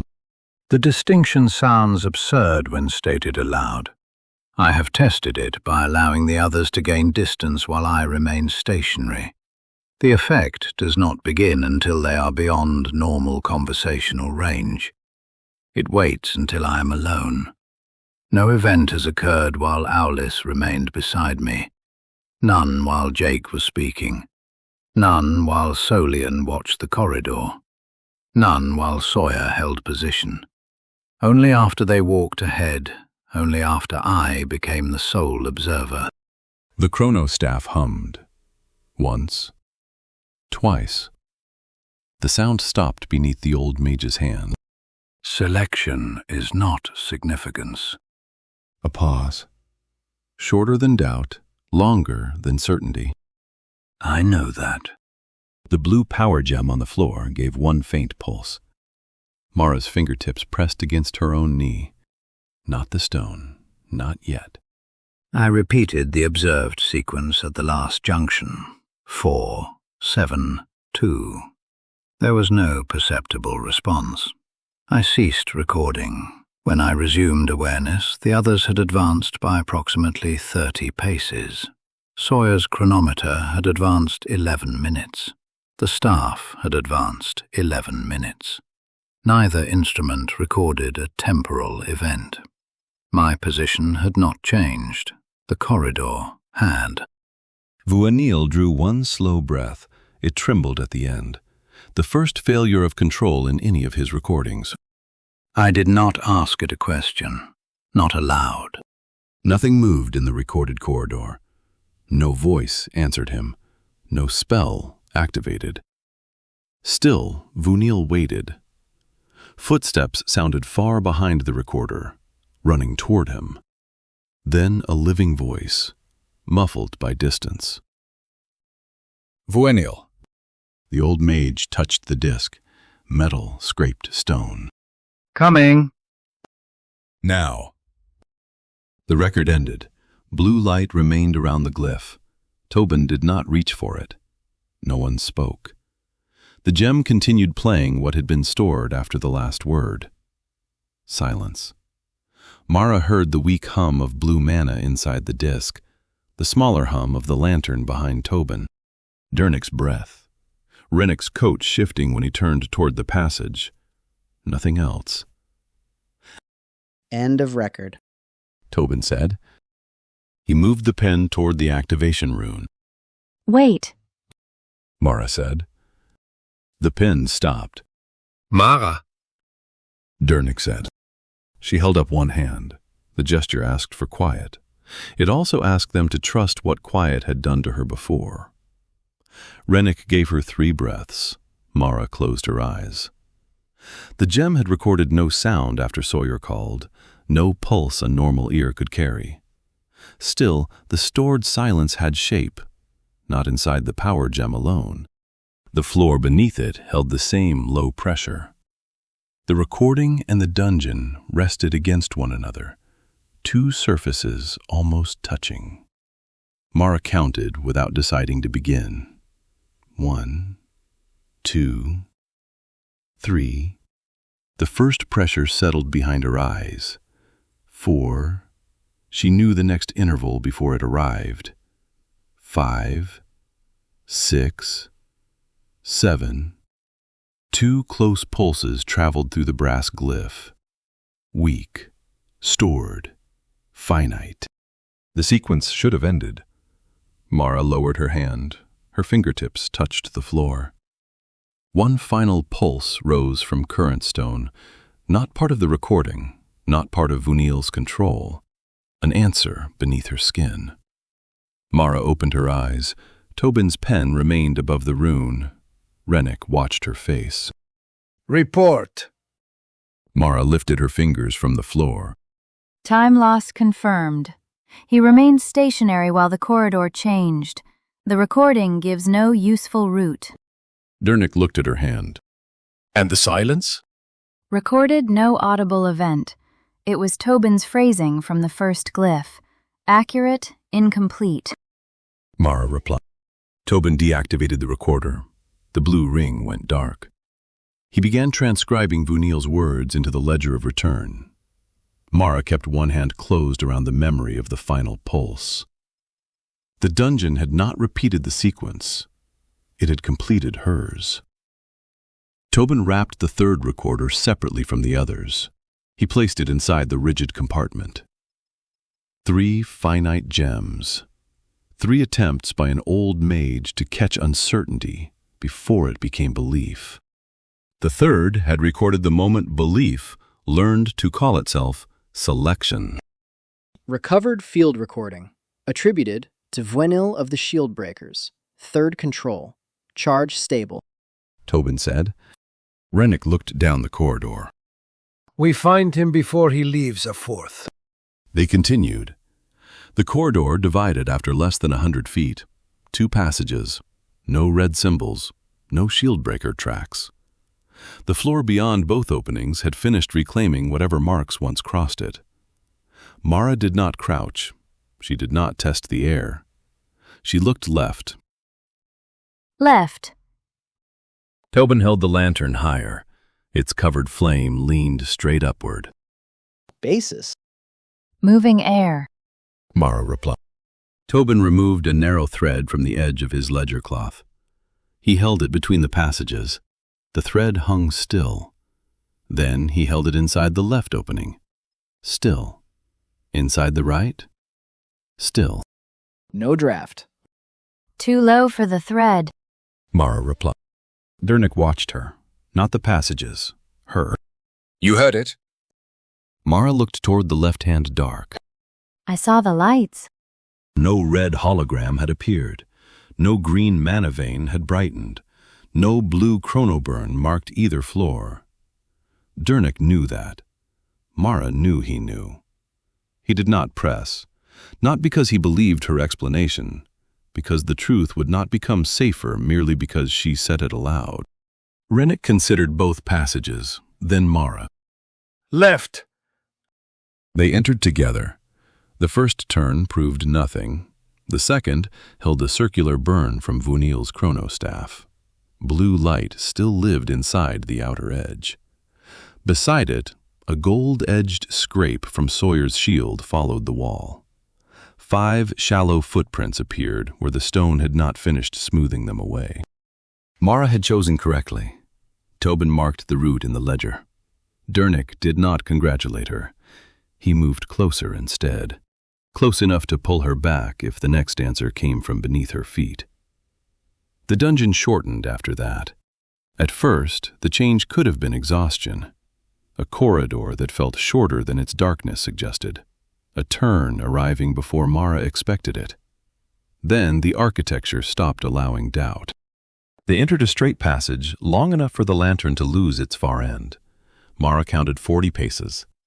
The walls folded inward behind them, not closing, moving. The distant end approached without growing larger. Stone ribs passed into one another and vanished.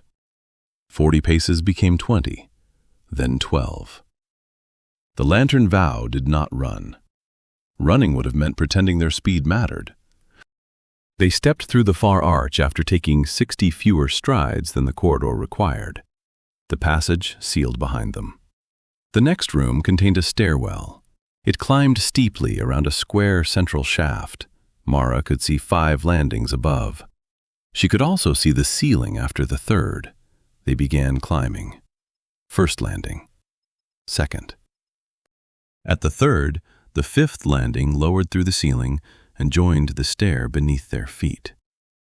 The 4th never existed long enough for them to reach it. They stepped from the stairs at a height the room could not contain. Tobin looked back. The stairwell descended only 1 landing behind them. Ledger measurements are no longer useful for return navigation. Keep recording them, Rennick replied. I intend to. Why? Mara asked. Because impossible measurements remain measurements. Vunil had said nearly the same thing with different words. Mara heard the resemblance. She wondered whether the dungeon did too. Rooms disappeared from the route. A barred chamber withdrew before they reached it. The wall beside it opened into a narrow connection. A descending ramp flattened beneath their steps. A door on the far side of an empty hall moved closer each time the lantern dimmed. Every path behind them sealed. Every path ahead removed distance. 4 people followed 5.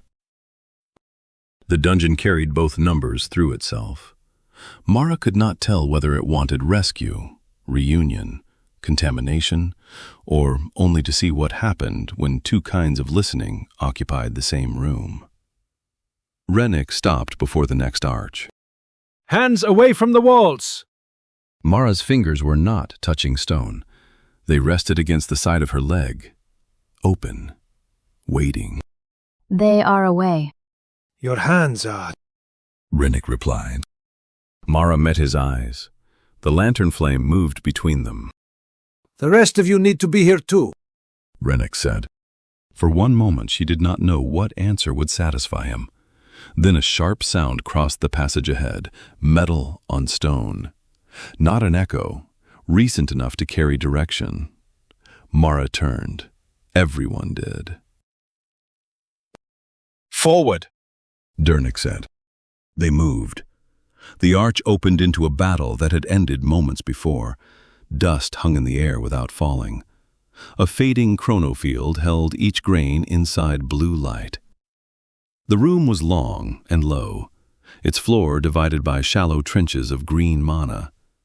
Purple-lit bones lay across them, some broken by arrows, some split by a sword. One crushed so deeply into the wall that only the ribs remained visible. The dungeon was already taking them back. A skull sank through solid floor while the Lantern Vow watched. Purple light stretched behind it, then snapped.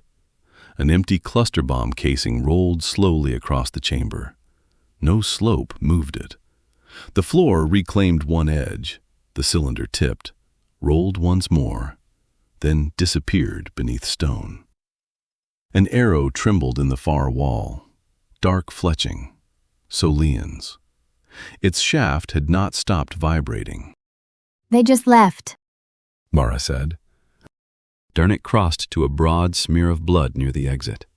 Gold-white healing residue glowed around it. Fresh enough to answer his staff before he lowered it. The red gem flared, then dimmed almost to nothing. Minutes, maybe less. Rennick examined the exit. 5 tracks crossed it, one heavy, one unsteady, all continuing. Any remains from them? Mara searched the room. Broken bones sank. Purple cloth disappeared into a trench. A bent blade flattened beneath the floor. No body wore guild colors. No blue power gem lay hidden. No gold potion glass reflected the lantern. No shield breaker remains. 5 tracks leave. All 5. Tobin replied. The chrono field released. Dust fell at once. It struck armor, stone, the covered lantern. Then another sound entered the room. A voice, human, living. Muffled by the wall beyond the exit, no word reached them clearly, only the shape of one person speaking too loudly. Another voice answered, lower. Then a third cut across both. The Lantern Vow became still. Dernick's shield rose. Rennick's fractured shield came forward despite the crack. Tobin turned the protected side of the pack frame away from the doorway. Mara listened. Not down, ahead. The shield breakers were on the other side of the stone, close enough that their argument carried through it. Names? Rennick asked. Mara moved toward the exit. The passage ended after 6 feet. Not at a door, at a flat wall. No hinges, no frame, no handle. 5 tracks stopped before it. They did not turn away. They passed beneath stone where the dungeon had closed behind them. More than 2 voices. One is Vanille. Certain? Dernick asked. The old mage spoke again. His words sharpened as the distance changed, still muffled, still unmistakably measured, even while someone argued with him. Certain, Mara said. A red point appeared on the wall, no larger than a pinprick. It moved downward, then left. A thin holographic line followed. The dungeon began drawing a door where no door had been built. Rennick caught Mara's shoulder before she stepped closer. She had not known she was moving. 5 feet. Mara stopped. The line continued around the wall. Top edge, left side, bottom. Slow enough to make waiting part of the mechanism. A voice beyond it became clear. Vanille, step away from the wall, Sawyer said. I'm not touching it, Bunil replied. Another voice, Jake, strained, still able to make disbelief sound offended. Then who are you talking to? Silence followed. Not empty. Held. Mara lifted one hand. Rennick's grip tightened on her shoulder. She did not touch the red outline. Her palm stopped an inch from the wall. The stone was cold without contact. The pressure beneath it was not. 4 low pulses entered her hand.